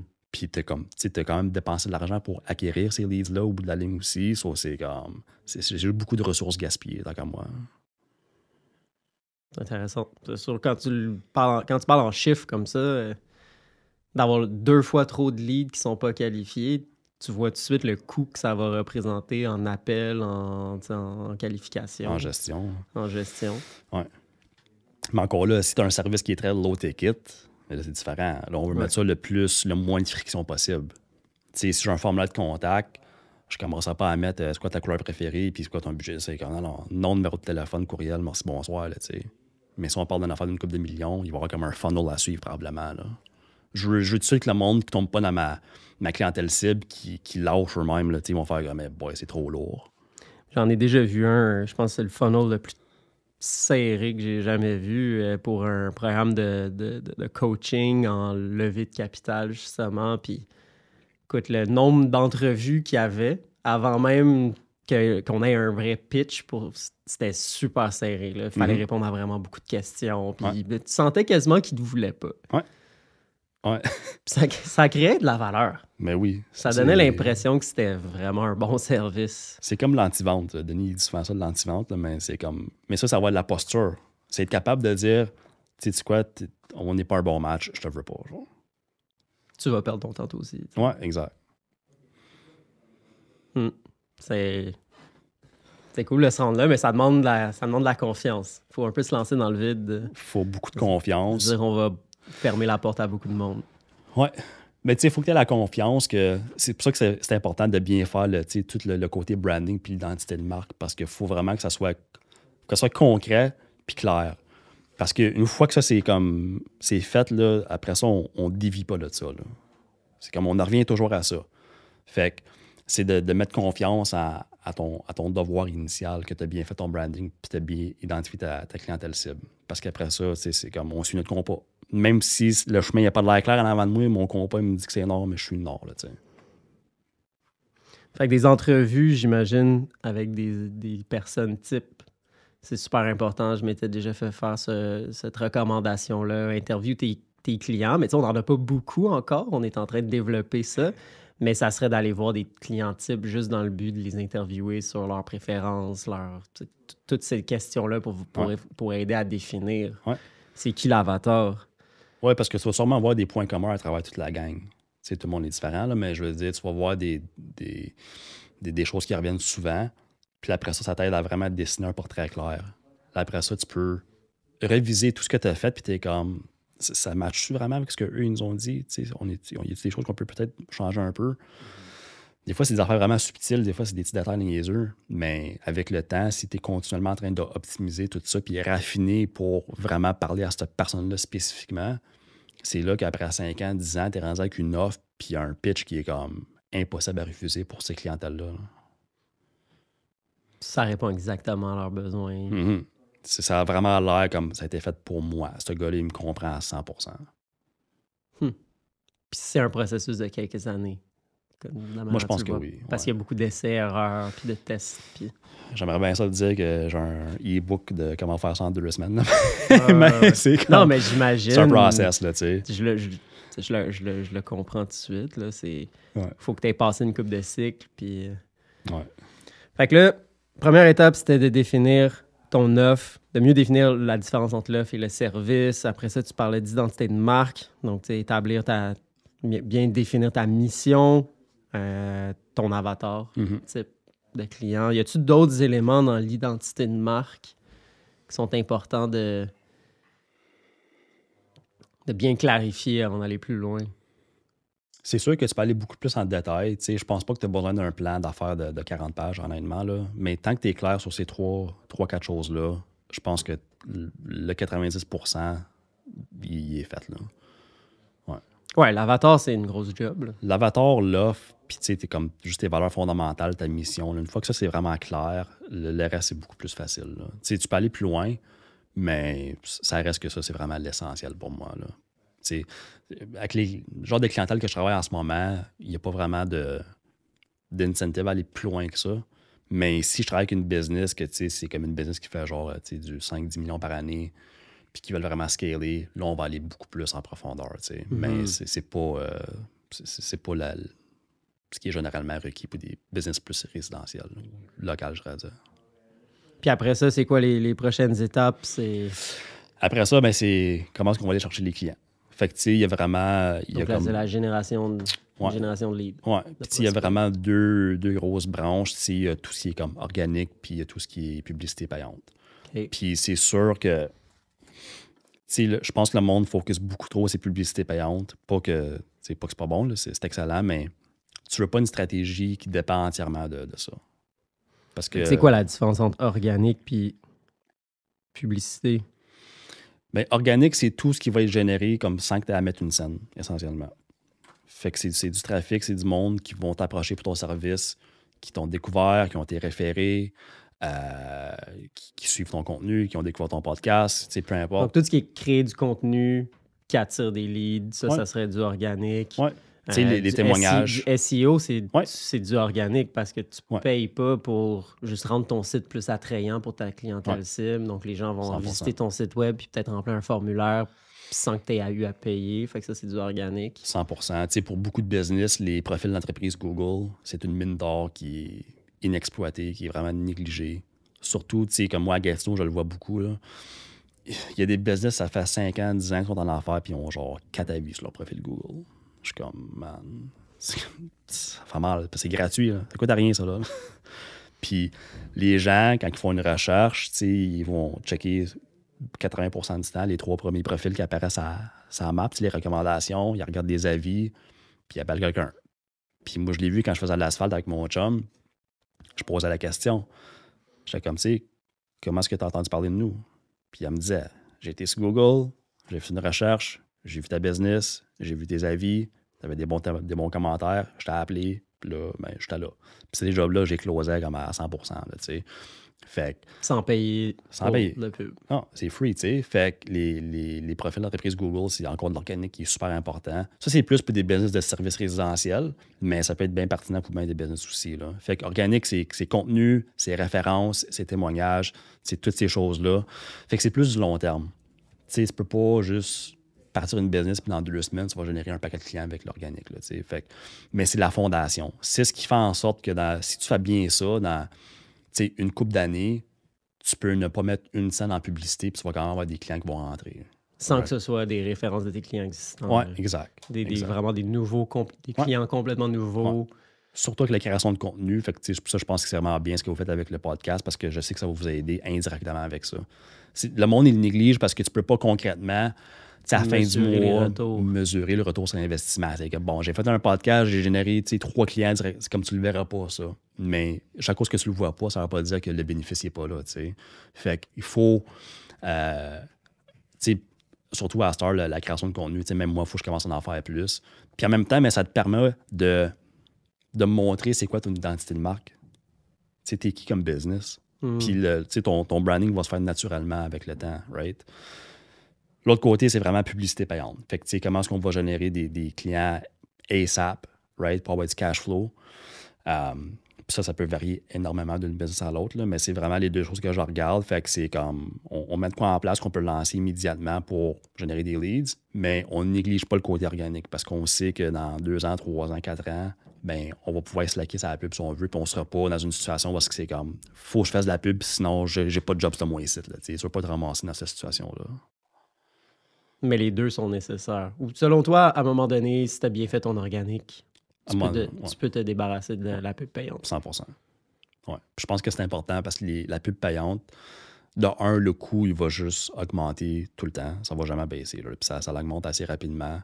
Puis c'est pas... c'est un peu imprévisible. Tu peux avoir une pub qui fonctionne super bien, puis dans 2 mois, 3 mois, comme ça marche plus pas en tout. Puis ce qui a marché cette année ne fonctionnera probablement pas l'année prochaine. Comme tu es toujours dans une... Tu es toujours en train de split tester. C'est jamais comme, OK, je l'ai, I got it, like we're good. Genre, puis là, je laisse ça aller pour les prochains 5 ans. C'est comme ça marche pas de même. Là, fait que c'est encore là, si on en revient à le coût de production, le coût de gestion, c'est quelque chose qu'il faut continuellement que tu réajustes, que tu optimises, que tu testes. Right? Fait que c'est quand même lourd. Là. Puis, il y a il y a plusieurs styles de pub. Je pense à un courtier immobilier, un OG de Montréal, Georges Bardagy. Depuis que je suis petit, que je le vois aller, il y avait des spreads dans des journaux, dans le temps que c'était les journaux. Ouais. Aujourd'hui, tu arrives à l'aéroport de Montréal, puis il est là, comme tout le temps. Puis c'est juste sa face. Ouais. Puis il a l'air gentil. Ouais. Il n'y a pas de call to action, il n'y a rien. Ouais.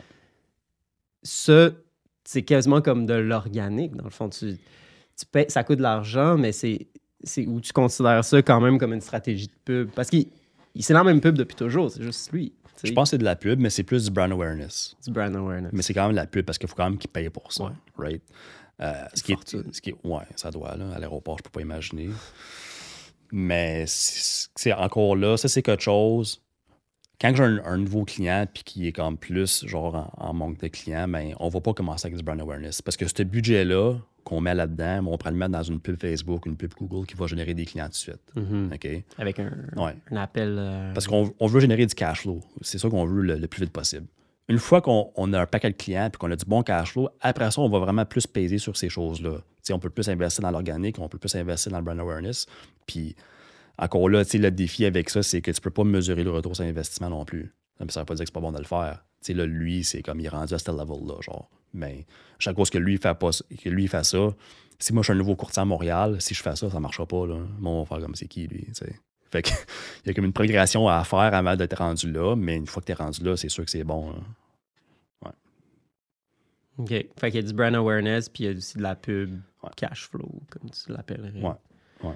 Puis tu as ta business, tu as ton budget pour le marketing at large.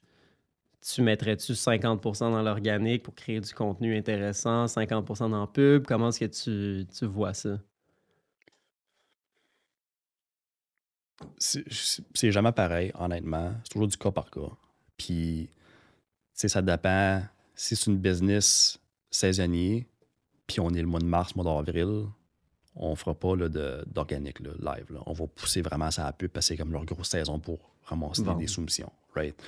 Fait que ça dépend vraiment de la business, puis ça dépend. S'ils sont vraiment comme, écoute, j'ai vraiment besoin de clients live, là, mais OK, on va faire 1 ou 2 mois parce on va pousser à 100% la publicité.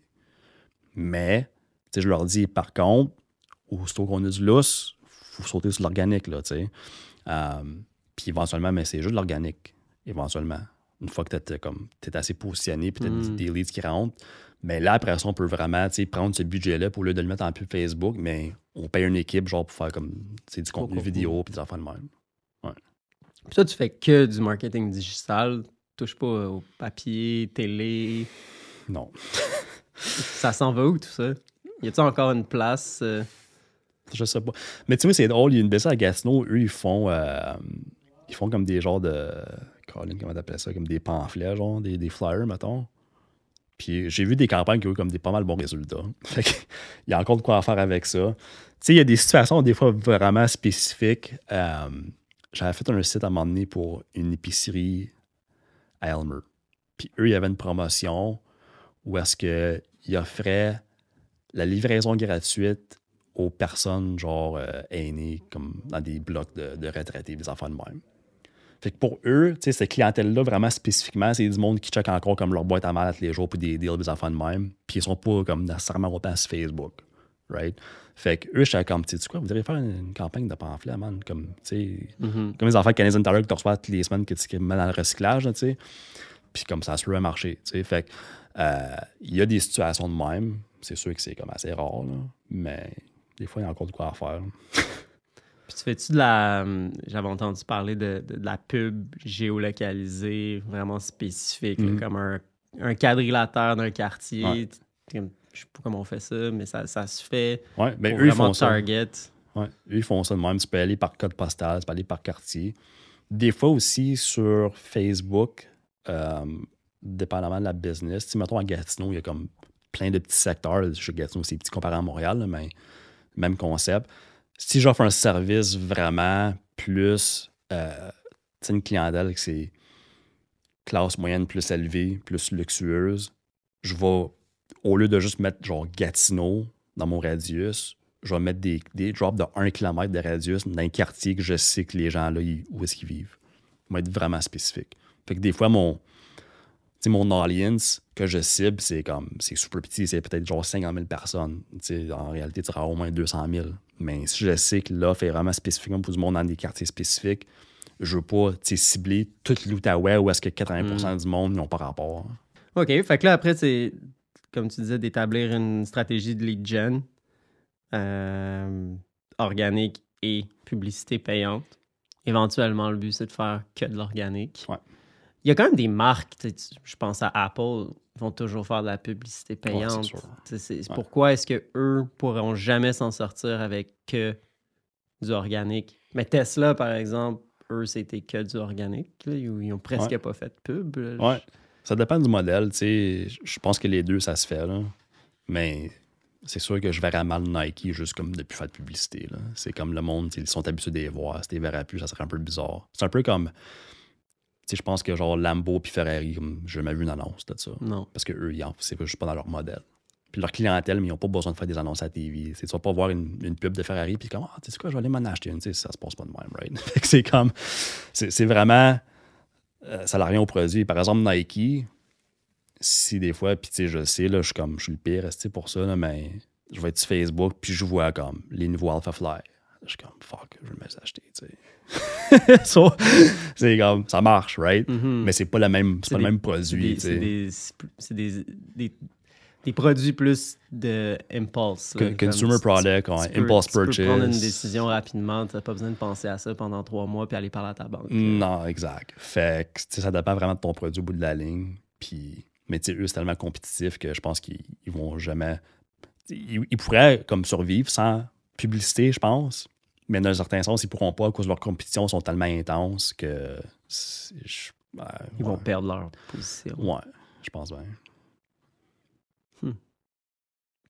Fait que ça ressemble à quoi ton portefeuille de clientèle? Tu disais surtout des business résidentiels, donc des services résidentiels. Tu parles de services à domicile, là, de Crépi et compagnie. C'est sûr que j'ai beaucoup de clients contracteurs, rien que parce que j'ai travaillé là-dedans pendant longtemps. Puis tout ça. Fait que c'est une clientèle que je connais vraiment bien parce que j'ai fait la job physiquement aussi. Fait que je connais bien ça. Mais là, on commence à aller plus large. On commence à travailler plus avec des spécialistes, genre des dentistes, chiro, des enfants de même, d'autres coachs. Fait qu'on veut plus aller large. Mais ouais, c'est un petit peu de tout, je te dirais, en ce moment. Là. OK. Parce que, tu sais, ouais, nous, justement, on est en train de définir notre offre, nous autres, en ce moment.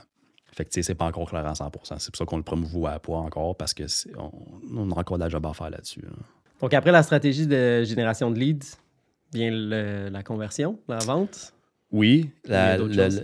oui, il y a la conversion, mais il y a aussi la gestion des leads. Fait que, tu sais, ça prend ton tunnel de vente. Fait que tout ton trafic, que ce soit de la pub ou du organique, c'est où est-ce qu'on envoie ça? Right? On l'envoie sur une page Facebook, on l'envoie sur un site web, on l'envoie sur une page de vente.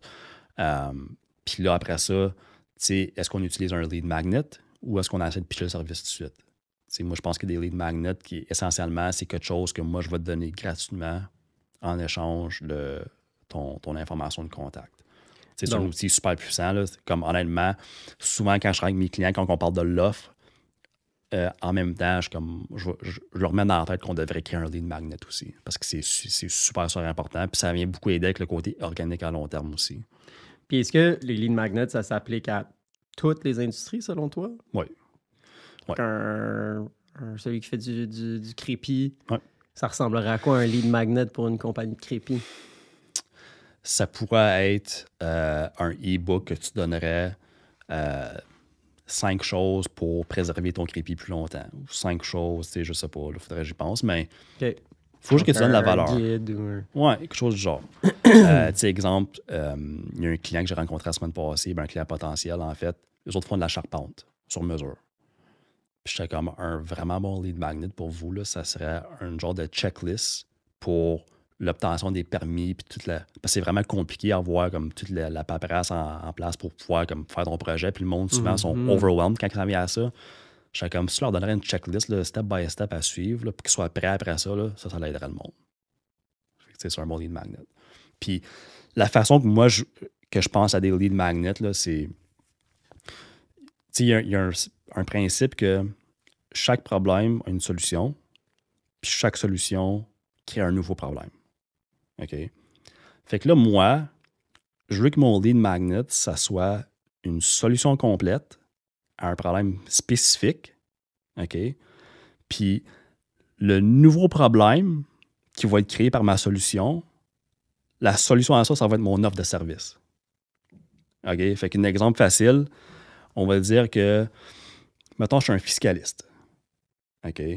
Mon lead magnet, ça serait peut-être, je vais donner une formation ou un e-book ou des modules vidéo où est-ce que je vais te montrer, au travailleur autonome comment passer de 50 000 à 100 000 par année en revenus. Je te donne ça gratuit. Parce que là, ton problème, c'est que tu n'as pas assez d'argent. OK? Moi, je vais te montrer comment faire plus d'argent. Là, je règle ce problème-là. Là, tu fais 100 000 par année comme travailleur autonome au Québec. Ton problème, c'est quoi? Mais tu t'as mangé par les impôts. Là, qu'est-ce qu'on fait avec ça? Je suis un fiscaliste. Right? Fait que ça, là, si tu es capable d'avoir une bonne synchronicité entre ton lead magnet et ton offre de service, c'est là que c'est vraiment puissant. Parce que ça amène naturellement les gens vers ton offre. Puis aussi, tu n'as pas besoin de vendre rendu là. Tu n'as même plus de vente vraiment là. Parce que tu as déjà démontré ta valeur au client. Parce que le monde, ce qu'ils font, c'est qu'ils essayent juste Ils veulent juste closer. Right? C'est comme, OK, voici mon service, là, donne-moi de l'argent. Là. C'est comme, mais t'es qui? Genre, tu sais, je te connais pas. Right? Puis une transaction, vraiment, c'est moi, je donne l'argent avec l'anticipation que je vais avoir le résultat que je cherche à accomplir. N'importe qui dit non, c'est parce qu'il n'est pas sûr à 100% de cet outcome-là. Fait que la meilleure façon de combattre ça, c'est de donner un résultat upfront avant même de demander quoi que ce soit. Fait que si moi, je m'assieds avec toi, puis, tu sais, mettons, pour moi, mon lead magnet en tant que stratège, c'est que je vais te créer le blueprint de A à Z. Je te le donne comme la recette de ce que je vais faire. Fait que je te donne le secret, mais je vais te vendre l'intégration. Parce que là, toi, tu ne sais pas quoi faire. Tu ne sais pas où commencer. Je fais ci, je fais ça, je ne sais pas. Ben, gars, moi, je vais te donner la stratégie. Je vais te donner le step by step. Voici les mots que j'utiliserais. Voici comment je fais la pub Facebook. Voici le budget que je mettrais. Voici la page de vente que je ferais. Tu sais, je te donne tout le workflow là, de A à Z, là, le blueprint. Fait que là, je viens de régler ton problème de tu ne sais plus quoi faire. Là, ton nouveau problème, c'est que comme, bon, ben là, moi, je ne sais pas comment utiliser WordPress, je ne sais pas comment faire ci, je ne sais pas comment faire ça. Ben, OK, ça, je peux t'aider avec ça. Right? Fait que, mais le monde, ils ont déjà vu que, OK, comme ce gars-là, il sait de quoi qu'il parle. C'est pas n'importe qui, là, tu sais. Fait que c'est capable de donner de la valeur, puis sais, la plus grosse erreur que le monde font, c'est qu'ils ne donnent pas de lead magnet, puis ceux qui en donnent, souvent, c'est un peu ordinaire ce qu'ils donnent. Parce qu'ils se disent, ben c'est gratuit. Fait que c'est pas grave. Mais même si c'est gratuit, le monde va te juger quand même sur ce que tu donnes. Right? Moi, je me dis, là, mon genre de cue, c'est est-ce que je serais à l'aise de charger au moins 1000$ pour ce que je donne? Si la réponse c'est non, c'est pas assez bon.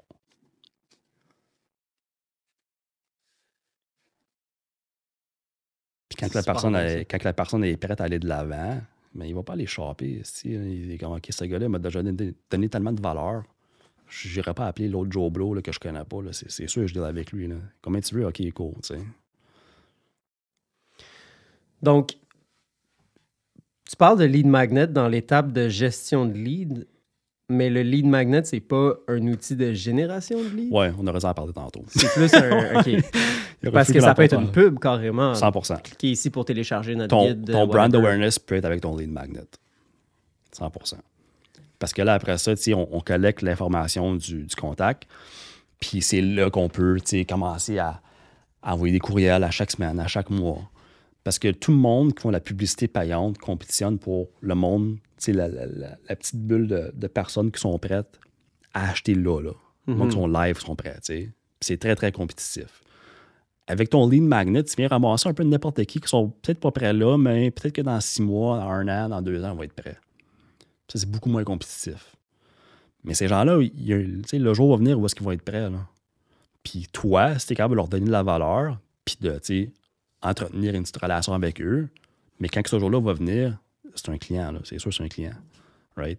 Fait que c'est pour ça que je dis que l'organique, c'est le plus important parce que quand tu t'es rendu assez loin dans ton cycle de contenu d'organique puis tout ça, ben plus que ça va, moins que tu as besoin de la publicité. Fait que plus que tu te sors de cette bulle-là qui est ultra compétitive, puis tu es plus dans ta propre audience. L'autre chose, c'est que avec ton lead magnet, tu bâtis ta propre liste de contacts. Parce que si moi, plutôt, on fait la même chose dans la même ville, puis tu te dis, je vais faire des pubs sur Facebook, ben on a sûrement la même clientèle cible. Fait que toi, tu vas te dire, OK, ben moi, je vais cibler le monde de tel âge à tel âge, dans tel quartier, mais moi, je peux cibler la même exacte affaire que toi.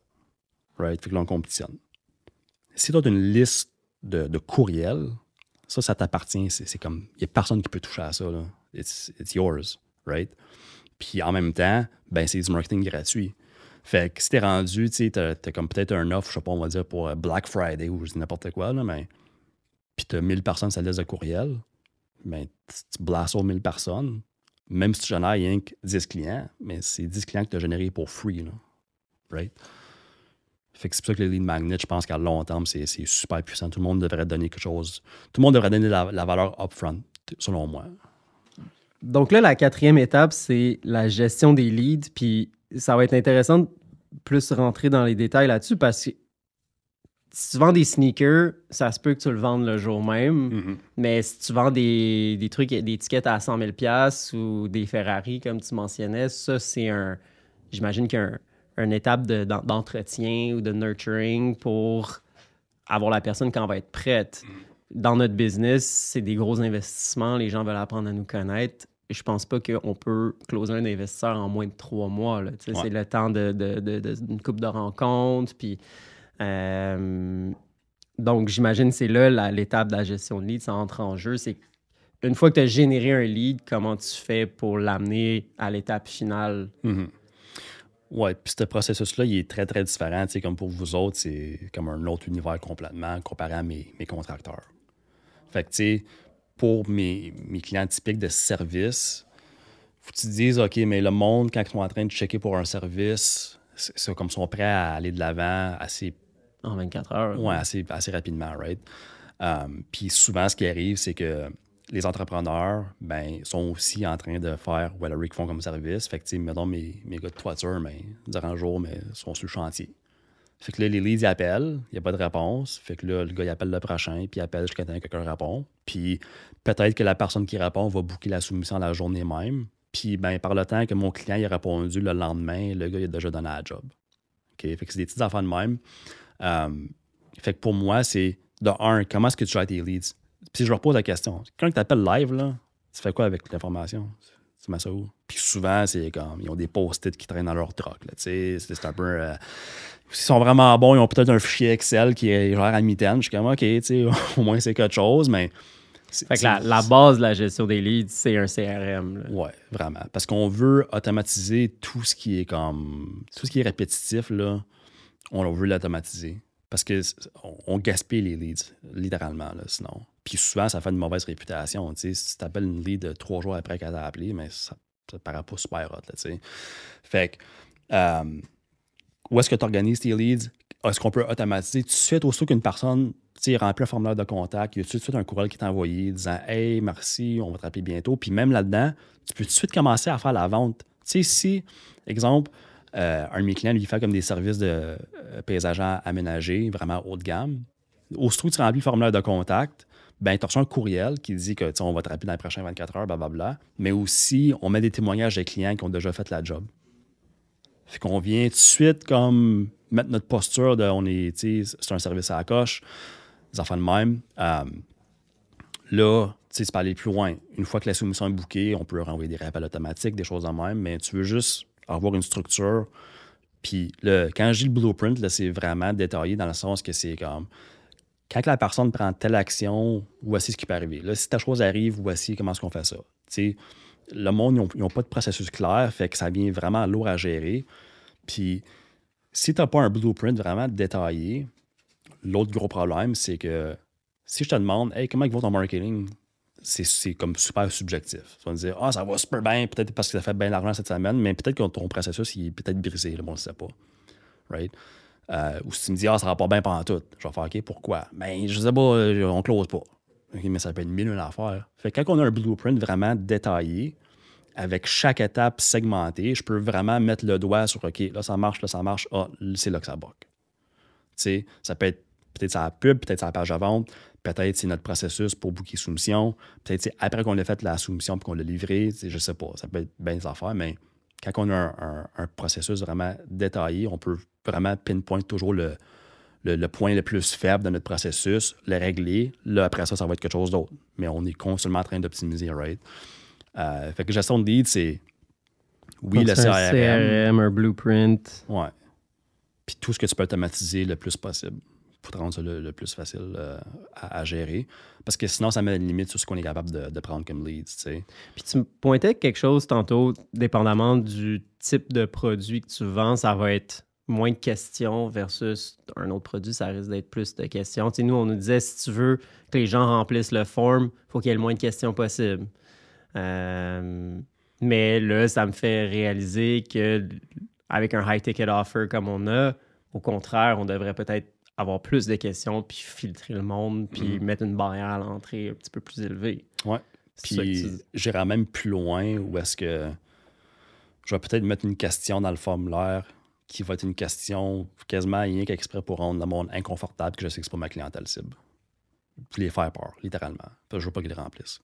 C'est comme, tu sais, tu peux aller plus intense là-dessus. Si t'es vraiment clair sur, OK, c'est pour eux, puis c'est pas pour eux, mais c'est quoi qui va faire en sorte que eux, ça va les filtrer automatiquement. Le monde qui sont juste curieux, puis tout ça, là, que je veux pas dealer avec, là, mais on va les flusher avec ça. Là. Fait que ça peut être une question de développement. T'sais, pourquoi est-ce que tu penses qu'on serait un bon fit pour travailler ensemble? Ouais, c'est toi qui dois te qualifier. Là. La réponse, elle n'est même pas importante. C'est le fait qu'il faut qu'ils le remplissent. Right? C'est comme on rajoute de la friction. Fait que si c'est un service vraiment high-ticket, je vais peut-être mettre de quoi de même en place. Je vais peut-être avoir plusieurs steps. Ça va peut-être un petit form qui n'est pas super léger, mais pas super lourd. Puis là, je leur dis, mais tu vas recevoir un courriel avec un form plus long à remplir. Puis c'est comme un tunnel de vente, un tunnel de qualification. Qualification, exact. Ouais. Fait que là, le monde qui remplit ça, eux vont rentrer dans mon CRM, dans mon pipeline. Puis là, lui, je sais qu'il a fait le form, je sais qu'il a reçu le courriel, je sais qu'il a ouvert le courriel, je sais qu'il a fait toute la qualification. Lui, je sais qu'il est sérieux. Fait que plus de friction, plus qu'on raffine la lead, plus qu'il s'est qualifié. Mais si c'est low ticket, ben on garde ça simple, tu sais. OK. Fait que gestion de lead, CRM, un blueprint de suivi d'entretien. Ouais. C'est quoi la prochaine étape? Après ça, ça sera tout ce qui est post-production. Puis tu sais, là, on parle de tout sauf le service, mais une des premières choses que j'ai à tous mes clients, c'est la meilleure stratégie que tu peux pas faire, le marketing, là, c'est de donner un service incroyable. Ça, là, c'est le numéro un. Parce que on peut faire toutes ces choses-là, on peut avoir la meilleure stratégie au monde, la meilleure offre. Si ton service il est de la merde, ça va nous rattraper. Tu peux pas compenser pour un mauvais service avec une bonne stratégie. Tu peux à court terme. Fait que si ton marketing est vraiment bon, à court terme, tu vas t'en sauver. Tu vas en avoir des clients. Mais à un moment donné, tu vas frapper un mur. Mais le contraire n'est pas vrai. Dans le sens que si tu as un vraiment, vraiment bon service puis ton marketing est de la merde, à un certain point, tu vas quand même réussir. Parce que le monde va faire le marketing pour toi. Le monde vont te référer. Bouche à Okay. oreille. Ouais, exact. Fait que juste une petite parenthèse pour le service. Mais après ça, c'est tout comme post-production. Fait qu'une fois que la job est finie, une fois que tu as livré ton service, peu importe c'est quoi, y a-tu quelque chose en place qui automatise la demande de l'avis pour ton profil Google, de un? OK?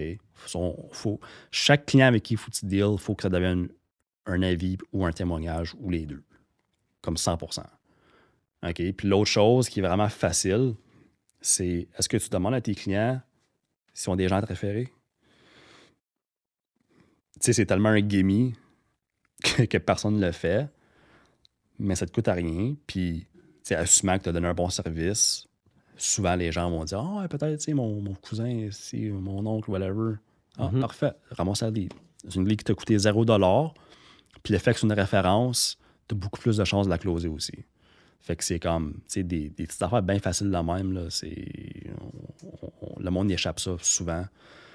Puis, dépendamment de ton service, si c'est un service récurrent, tu sais, exemple, quelqu'un qui fait du scellant, genre pour du pavage, exemple, que tu fais à chaque 2 ans, quelque chose du genre. Ben, une fois que la job est finie, ton processus marketing n'est pas fini. Là, c'est quand un gros cycle qui recommence. Là.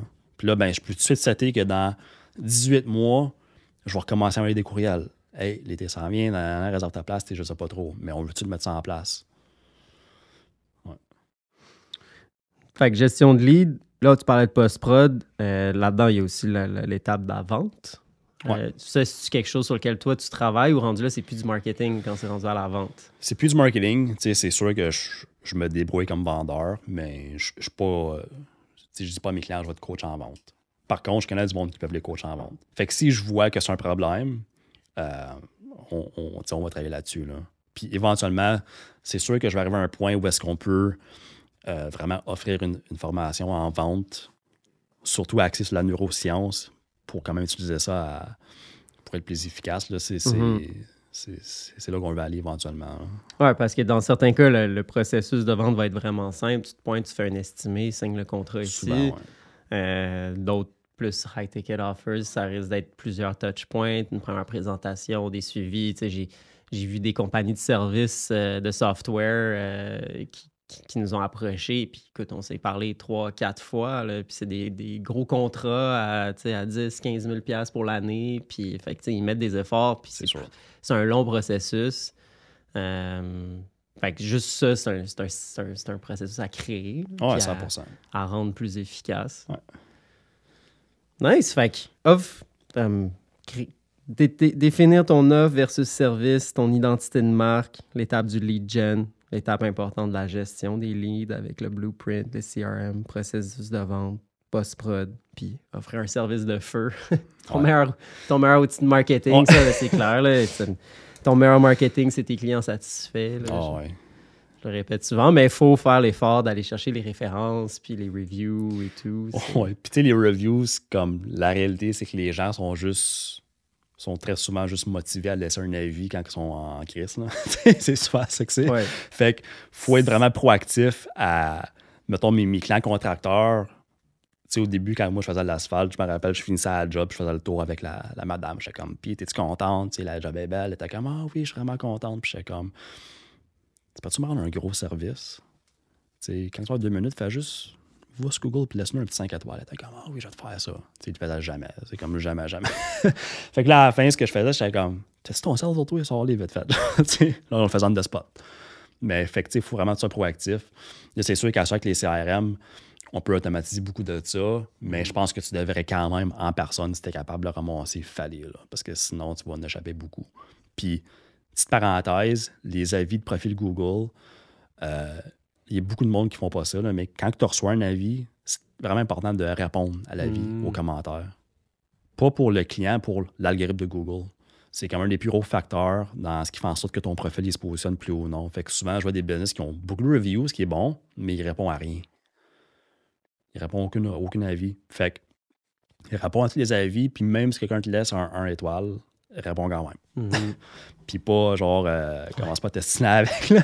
Fait que, tu sais, vois ça comme une opportunité que ça te donne la chance de montrer aux gens comment est-ce que tu gères le conflit. Parce que si oui, tu le vois, il y en a qui gèrent vraiment bien ça. Avec calme. Ils rentrent dans un fuck you match avec les clients sur ton profil Google, tu sais, c'est pas trop what, là. Right? C'est clair. Puis c'est sûr, tu sais, si ça fait 20 ans que tu es en affaires, comme ça va probablement arriver à un certain point qu'avec un client, ça va aller moins bien. Comme c'est des bonnes chances que ça va arriver. Fait qu'il faut pas paniquer. Tu sais, t'essayes de trouver une solution. C'est quelque chose qu'on peut régler, non. Puis sinon, mais t'es comme, si t'es dans le tort, t'es comme, gars, sorry, tu sais, we dropped the ball. Cool. Ben merci pour ce crash course marketing-là. C'est vraiment fascinant. Puis on va s'en reparler. Il y a plein de choses qu'on pourrait appliquer dans notre business. Ouais. Puis je suis sûr qu'il y a plein de monde qui vont écouter ça, qui vont prendre des notes. Là, j'ai quasiment envie de juste taper tout ce framework-là que tu viens de me donner puis le mettre dans la description ou créer un petit PDF. Là. Je trouve ça très bon. J'ai toujours besoin d'avoir un big picture. Si j'ai pas le big picture, je comprends pas. Ouais. Donc, ça, c'est bon. Puis, j'étais curieux de t'entendre parler un peu du futur en marketing. Ça implique le AI. Est-ce que le AI fait beaucoup partie de ton quotidien en ce moment dans le marketing? Oui, je l'utilise beaucoup, mais c'est... Je l'utilise moins que je l'utilisais 6 mois passés. OK. Parce que c'est peut-être juste moi qui est pas encore assez bon avec les outils, mais si je veux que tout le monde soit vraiment authentique avec leur brand, c'est tough de créer du contenu qui est vraiment sur le piton du brand avec les AI. Même si je fais des prompts vraiment là, comme détaillés, là, des fois je vais faire comme un 2 pages là, quasiment là, comme prompt là, pour vraiment aller en détail dans West la business, tu sais. Puis même là, des fois, c'est comme ça feel off encore des fois. Fait que je vais l'utiliser pour les grandes lignes, je vais l'utiliser pour comme un peu faire la fondation, mais je vais toujours aller plus le raffiner à la main par la suite. So, je l'utilise beaucoup, mais ça reste que c'est pas encore comme un outil que je peux juste comme dropper un PDF, genre un template, puis comme, OK, tu sais, shoot-moi le contenu pour la page, puis je plug and play, puis c'est fini. Là. C'est pas encore à ce point-là. Je pense que mais ça va le aide devenir. à bâtir un framework, donner des idées, brainstorm. Ça sauve beaucoup de temps.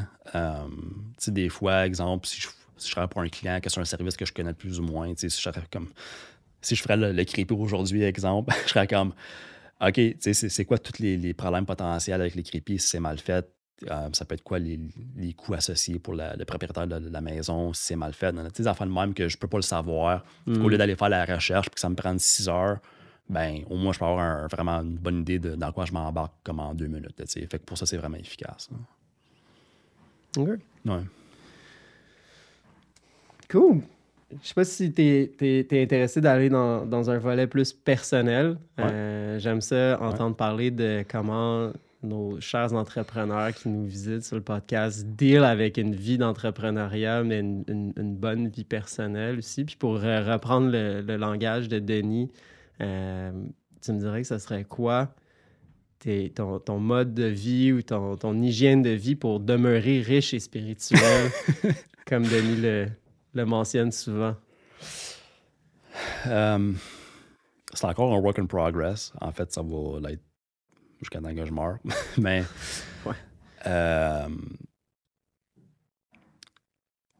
un de mes plus gros défis que j'avais initialement, c'est que je me délaissais énormément dans tout ce que je faisais.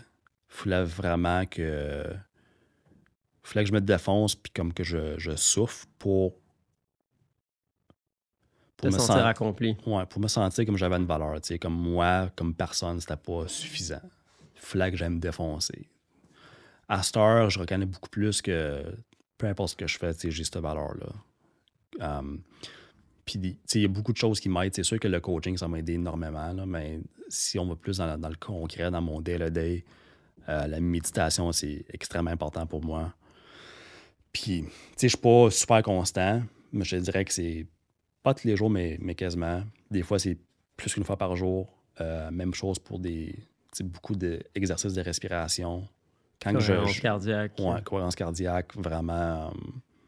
Tu sais, avant, j'avais des situations qui me stressaient. Puis, tu sais, c'est comme ça peut déraper vite dans ta tête. Puis là, tu te laisses emporter. Puis là, comme toute ta journée, on dirait que ça suit ce beat-là, tu sais. Fait que des fois, ça me prenait une journée, 2 journées, une semaine à comme me ressaisir. À cette heure, je suis beaucoup plus conscient, tu sais. Je me sens tout de suite, OK, là, ma vibration, ma fréquence est vraiment off. Là, OK, là, je le sens que ça commence. Là, je vais tout de suite arrêter ce que je fais, puis je vais comme me recentrer. Je vais pas laisser ça déraper. Fait que, au lieu d'être, tu sais, comme en free-for-all pour, tu sais, une journée ou deux, c'est peut-être plus comme en 15 minutes, 1 heure, whatever. Puis là, dessus, je vais comme mettre les breaks là-dessus. Des fois, c'est plus tough que d'autres. Mais ça, c'est vraiment important. Puis sinon, mon hygiène de vie, tu sais, c'est sûr que tout ce qui est... Tu sais, moi, je suis un P, là, des neuroprofils, je suis un physique. Fait que pour moi, il faut que je bouge. Il faut que tout le temps que je bouge. Fait que c'est sûr que je m'entraîne là tous les jours. Comme il faut que je bouge là tous les jours. Sinon, littéralement, je dors pas la nuit, là. Fait que je bouge beaucoup. Puis même que je dirais que je bouge juste dans mon environnement de travail. Je suis pas quelqu'un qui est capable de s'asseoir juste 10 heures au même bureau puis faire une journée de production. Ça va être too much. Je vais faire comme 2 heures, une place. Après ça, je vais aller 2 heures à un coffee shop. Je vais me promener beaucoup parce qu'il faut que je bouge. Fait que je suis comme... Si ça regarderait juste mon agenda puis mes déplacements, tu serais comme, Chris, il est vraiment pas efficace, ce gars-là. Mais t'as besoin de ça pour être... Mais c'est comme ça me permet de, comme, on dirait que je fais des sprints. Je fais plusieurs sprints dans une journée de travail, mettons, là. Fait que ça me permet de rester refresh puis aussi de juste être dans une meilleure espace mental quand je travaille. Ouais. Cool. Ouais. Puis là, ça fait une couple d'années que t'es coaché par Denis? Ouais, 5 ans. 5 ans, OK. Nice. Déjà. Quasiment aussi longtemps que moi. Ouais, déjà 5 ans. Puis, tu sais, je sais que le jour va venir où est-ce que je vais changer un autre coach parce qu'à un moment donné, on fait le tour ensemble. Là, on fait le tour de la formation. Surtout que, on commence à travailler ensemble, la dynamique n'est pas pareille. Mais je sais que pour moi, c'est clair que je vais me faire coacher le restant de ma vie. Là. Ça, c'est définitif. Parce que sinon, tu sais, l'ego, c'est tellement... c'est sournois. Puis, si je passerais 2 mois sans me faire coacher, j'aurais sûrement des décisions que je prendrais sans même m'en rendre compte qui seraient moins cohérentes. Ouais. Je pensais exactement à ça hier, je pense, récemment. Là. Comme quoi, c'est comme un gym. Ouais. T'as besoin de... Ouais. Tu peux pas arrêter. Tu seras jamais... Tu te rendras peut-être même pas compte que tu es en forme. Par contre, si tu arrêtes, c'est là que tu vas voir que... Ouais, c'est un jardin qu'il faut que tu nourrisses continuellement. Là. Ouais. Puis moi, je sais que ça déraperait très vite, là, sinon. Là. Puis ça paraîtrait pas. Là, je serais correct, là, mais je vais te dire, comme ma prise de décision, mais comme tu as dit, incohérente, là, c'est vraiment le bon mot. Là. Ça prendrait pas longtemps, je pense. Mm-hmm. Nice. Ouais. Y a-tu des sujets qu'on n'a pas abordés qu'on aurait gagné à toucher? Je pense qu'on aurait pu parler du Iron Man, juste parce que c'est une histoire drôle un peu. Tellement que c'était nowhere. Là. T'as fait un Ironman? Ouais, j'ai fait le full au mois de septembre, qui vient de passer. Mais je suis pas comme, tu sais, je suis pas un triathlète pantoute, là. C'était où? En Italie. En Italie? Yeah. Malade. Ouais. Qui était gros engagement. Ouais, puis tu sais, comme je pense que ça serait bon d'en parler, rien que parce que, tu sais, où on peut parler de la préparation et tout ça, parce qu'il y a des histoires drôles.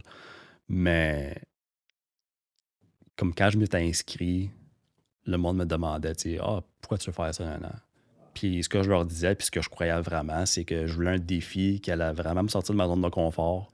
Puis je voulais un défi que pour moi, c'est impossible que je fasse ça. Comme c'est too much. Je voulais un défi de cette taille-là, genre, puis qu'elle allait vraiment être misérable, parce que j'étais comme, c'est un bon exercice de discipline, puis tu sais, je vais gagner quelque chose à travers de ça. Puis, encore le gars qui veut se faire souffrir. C'est ça, exact. Fait que là, mais tu sais, j'étais pas conscient de ça. J'avais pas encore fait cette prise de conscience-là dans ma vie. So, tu sais, moi, tu sais, oui, j'ai toujours joué au hockey, j'ai toujours été au gym et tout ça, mais j'ai jamais jogué parce que je détestais courir. J'avais couru genre 1 fois 2 km quand j'étais jeune, puis c'était comme vraiment misérable. Là. Fait qu'au début, quand je pensais à ce défi-là, avant que je m'inscrive dans l'Ironman, parce que je n'étais pas vraiment... nageais-tu? Non. Tu courais pas, tu nageais pas? Non, j'avais jamais fait de... De bike de route. Ouais, so... Un full plein, un peu 70.3. Un full. Ouais. Qu'est-ce que j'allais dire? Voyons. Puis tu t'es inscrit combien de temps? C'est 1 an avant? Ouais, à peu près. Mais au début, même avant ça, j'étais comme, peut-être je préfère faire un marathon. Puis j'étais comme, oh my God, un marathon. Non, no fucking way. C'est comme, jamais je vais courir. Rien que l'idée de courir 10 km, c'était comme, je vais me tirer une balle dans la tête. Là. There's no way que je fais ça. Alors, je vais faire un Ironman. Ouais. Fait que là, comme en même temps, là, je commençais à voir des vidéos, puis je sais pas pourquoi, parce que j'étais vraiment pas dans cet univers-là, mais je commençais à voir des vidéos de Ironman. Puis là, j'étais comme, je savais à peu près c'était quoi, mais pas vraiment. Puis là, quand j'ai vu c'était quoi, puis j'ai vu les distances, j'ai fait comme, boy, c'est encore moins de chance que je fais ça, tu sais. Puis là, genre une semaine après, on dirait que j'y repensais. Puis j'étais comme, mais d'un coup, je le ferais, tu sais, de quoi que ça a de l'air. Mettons que j'arrive à la finish line, comment je me sentirais? Puis j'étais comme, non, ça n'a pas de bon sens, je ferais pas ça, tu sais. J'étais comme, faut que je me trouve un gros défi, mais comme plus réaliste. Puis là, tu sais, une autre semaine, 2 semaines, là, j'y pense de plus en plus. Puis là, j'étais comme, fuck, genre, faut que je le fasse. Comme je voulais un défi qui allait me sortir de ma zone de confort, puis que je pense que je suis pas capable de faire, je suis comme, c'est ça, faut que je fasse. So, un peu comme avec le gouvernement, je me suis pas donné trop la chance d'y penser. Je suis comme, je vais m'inscrire, puis je vais dealer avec après, tu sais. Wow. Puis c'est tellement drôle parce que je me rappelle, genre, dans ma tête, à ce point-là, comme j'étais vraiment, vraiment ignorant, comme dans le vrai sens du mot, là, comme aucune idée dans quoi je m'embarquais, là. Mais je me rappelle que quand je regardais, j'étais comme, OK, t'as la swim, t'as le bike, puis t'as la course. J'étais comme, bon, la swim, j'aime ça aller me baigner, ça va être facile, OK? C'est comme aller à la beach. C'était où en Italie? C'était-tu dans la mer ou dans un lac? Ouais, dans la mer. En mer. Ouais, vraiment une bonne idée, mais en tout cas. Là, j'étais comme, le basic. Bon, le basic, c'est long, mais tu sais, je suis gardien de but toute ma vie, j'ai des bonnes jambes, tu sais, ça va être chill. Puis j'étais comme, mais le marathon, ça va vraiment être l'enfer, OK? À cette heure, après l'avoir fait, tu sais, comme le marathon, c'est comme de loin la partie la plus facile. Là. C'est même pas proche. Là, tu commences en nage? La nage, oui. Après, tu cours? Ouais. Non, basic. Tu finis avec le marathon. Tu finis avec la course. Okay. Ouais. So, c'est 3,8 km de nage, 180 en basic, puis un marathon à la fin. So, je suis comme, OK, tu sais, il faut juste que je deal avec la course, puis le restant, ça va être correct.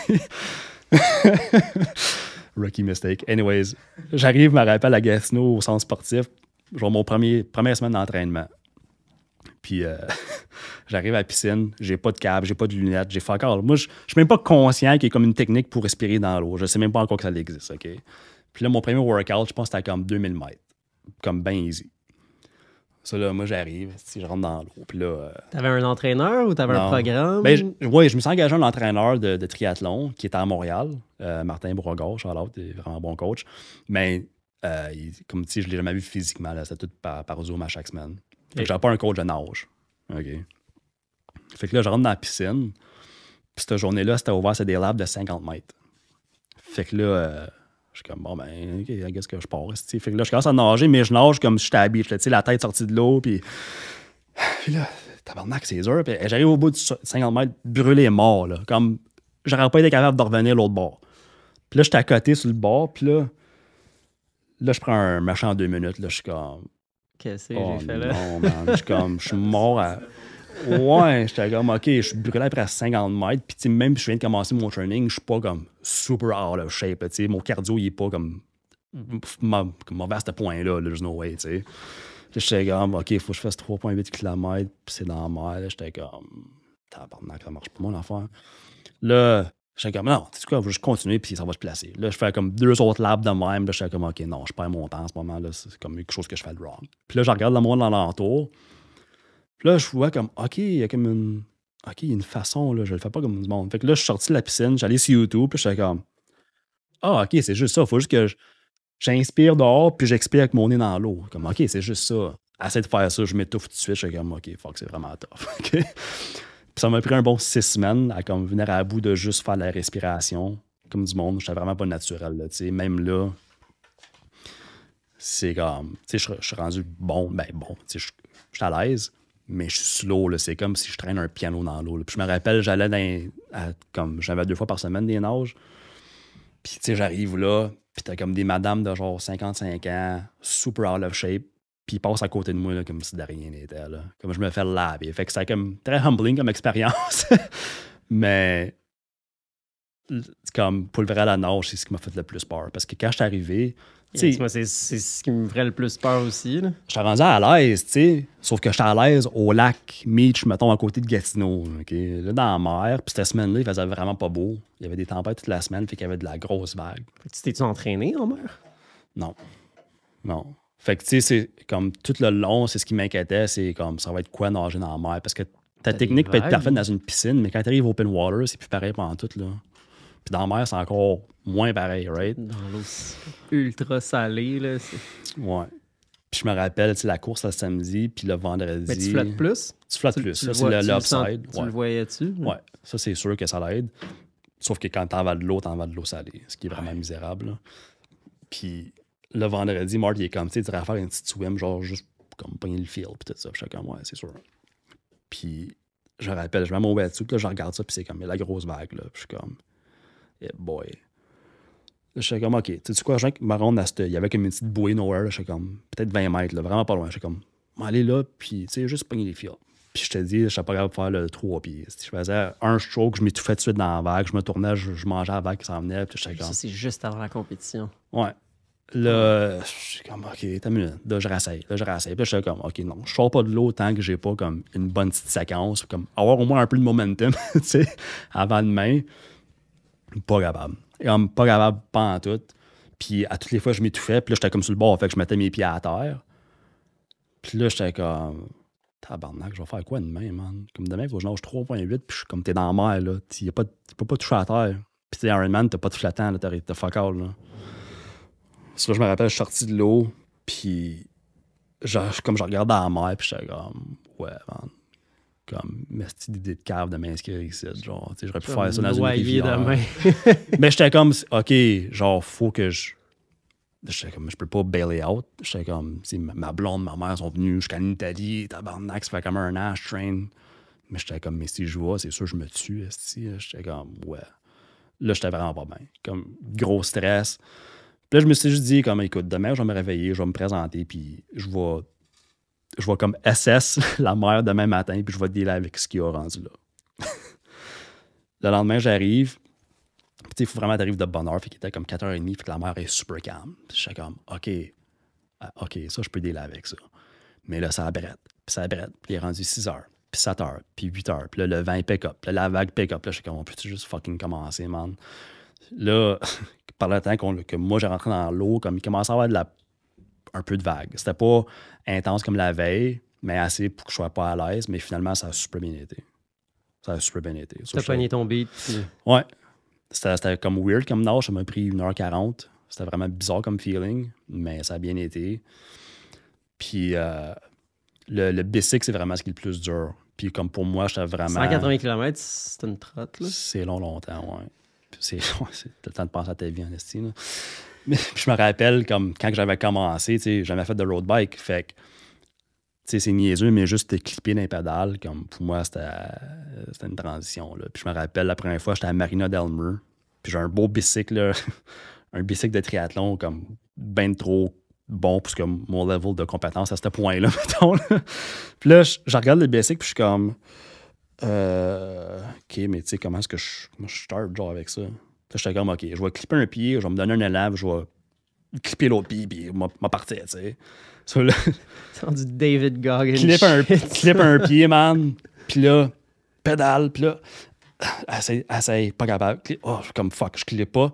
Puis là, ben, j'ai plus de momentum parce que je suis pas en train de pédaler. Fait que là, je commence à tomber, mais je suis pas habitué de comme déclipper, tu sais. Faut que tu tournes ton talon vers l'extérieur. J'ai pas ce réflexe-là. Là, boum, je plante dans un char. Personne qui m'a vu, une chance. En valise, la petite Civic, là, j'étais comme tabarnak. Je suis comme OK. Puis, tu sais, même aujourd'hui, là, comme je suis pas super à l'aise sur le bicycle, surtout quand t'es en aéro, mettons, là. Quand je vois le monde, si rouler à 90 km de même, là, je suis comme, vous êtes malade dans la tête. Fait que ça a été vraiment tough. Mais encore là, le bicycle, ça a bien été.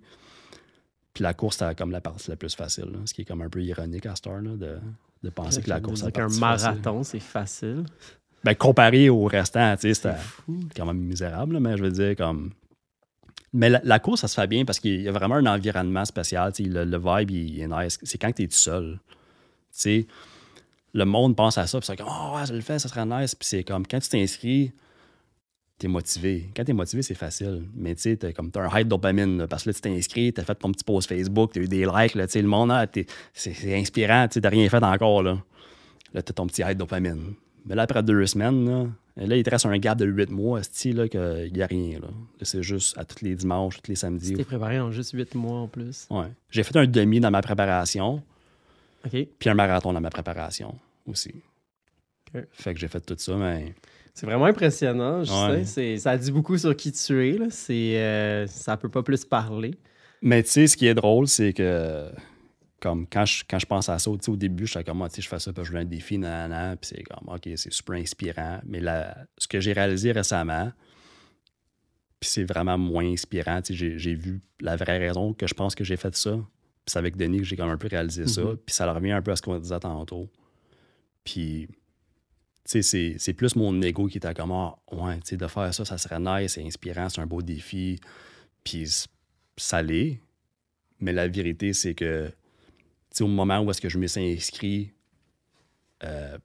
professionnellement, c'était comme assez so-so, ça allait pas vraiment bien. Puis moi, je me sentais comme si j'étais vraiment short de ce que je devais être. Comme juste dans ma vie en général. Mm-hmm. Puis c'était comme si de faire ça, ça leur a validé que, là, j'étais assez. Là, j'étais suffisant de recevoir l'abondance dans ma vie, exemple. Parce que juste moi, en étant moi, c'était pas assez. Puis, tu sais, un man, c'est comme, bon, mais je savais que je pouvais me faire souffrir en tabarnak. Fait que ça revient à mes vieilles patterns de, tu sais, il faut que je me fasse chier, genre, faut que ça soit tough, faut que je saigne parce que sinon, je suis pas... je mérite pas de recevoir ces choses-là. Comme Denis dit, on vient des bûcherons. Ouais. On aime se bûcher. Ouais, on a besoin de bûcher pour se sentir digne de recevoir. Ouais. On voit beaucoup ça chez les entrepreneurs. On est toute une gang de, de blessés. Ouais, exact. On a tous besoin de prouver quelque chose. Fait que, tu sais, c'est comme... Là, c'est super humble de ta part de partager ça. Puis, je suis sûr que ça va faire réfléchir beaucoup de monde sur pourquoi on se lance dans ces grands défis glorieux-là, pourquoi on a besoin de toute cette gloire-là. Mais c'est ça le défi, tu sais, c'est que... Puis, surtout en ce moment, c'est comme très trendy faire des Ironman, tu sais, tout le monde se lance là-dedans, puis c'est comme... Oui, c'est inspirant, mais... Tu sais, ce qui se cache derrière ça, pour moi, c'était vraiment pas inspirant, là. C'était vraiment pas sexy, là. Tu sais, c'est comme ça faisait pitié en esti, honnêtement, là. Fait que là, ça, mon défi, c'est que... Parce que, tu sais, je suis quand même quelqu'un qui aime ces affaires-là. J'aime ça, les challenges et tout ça. Fait que là, j'ai d'autres choses que je veux faire, mais là, moi, faut que je me pose comme question, c'est ça vient d'où, ce besoin de faire ça?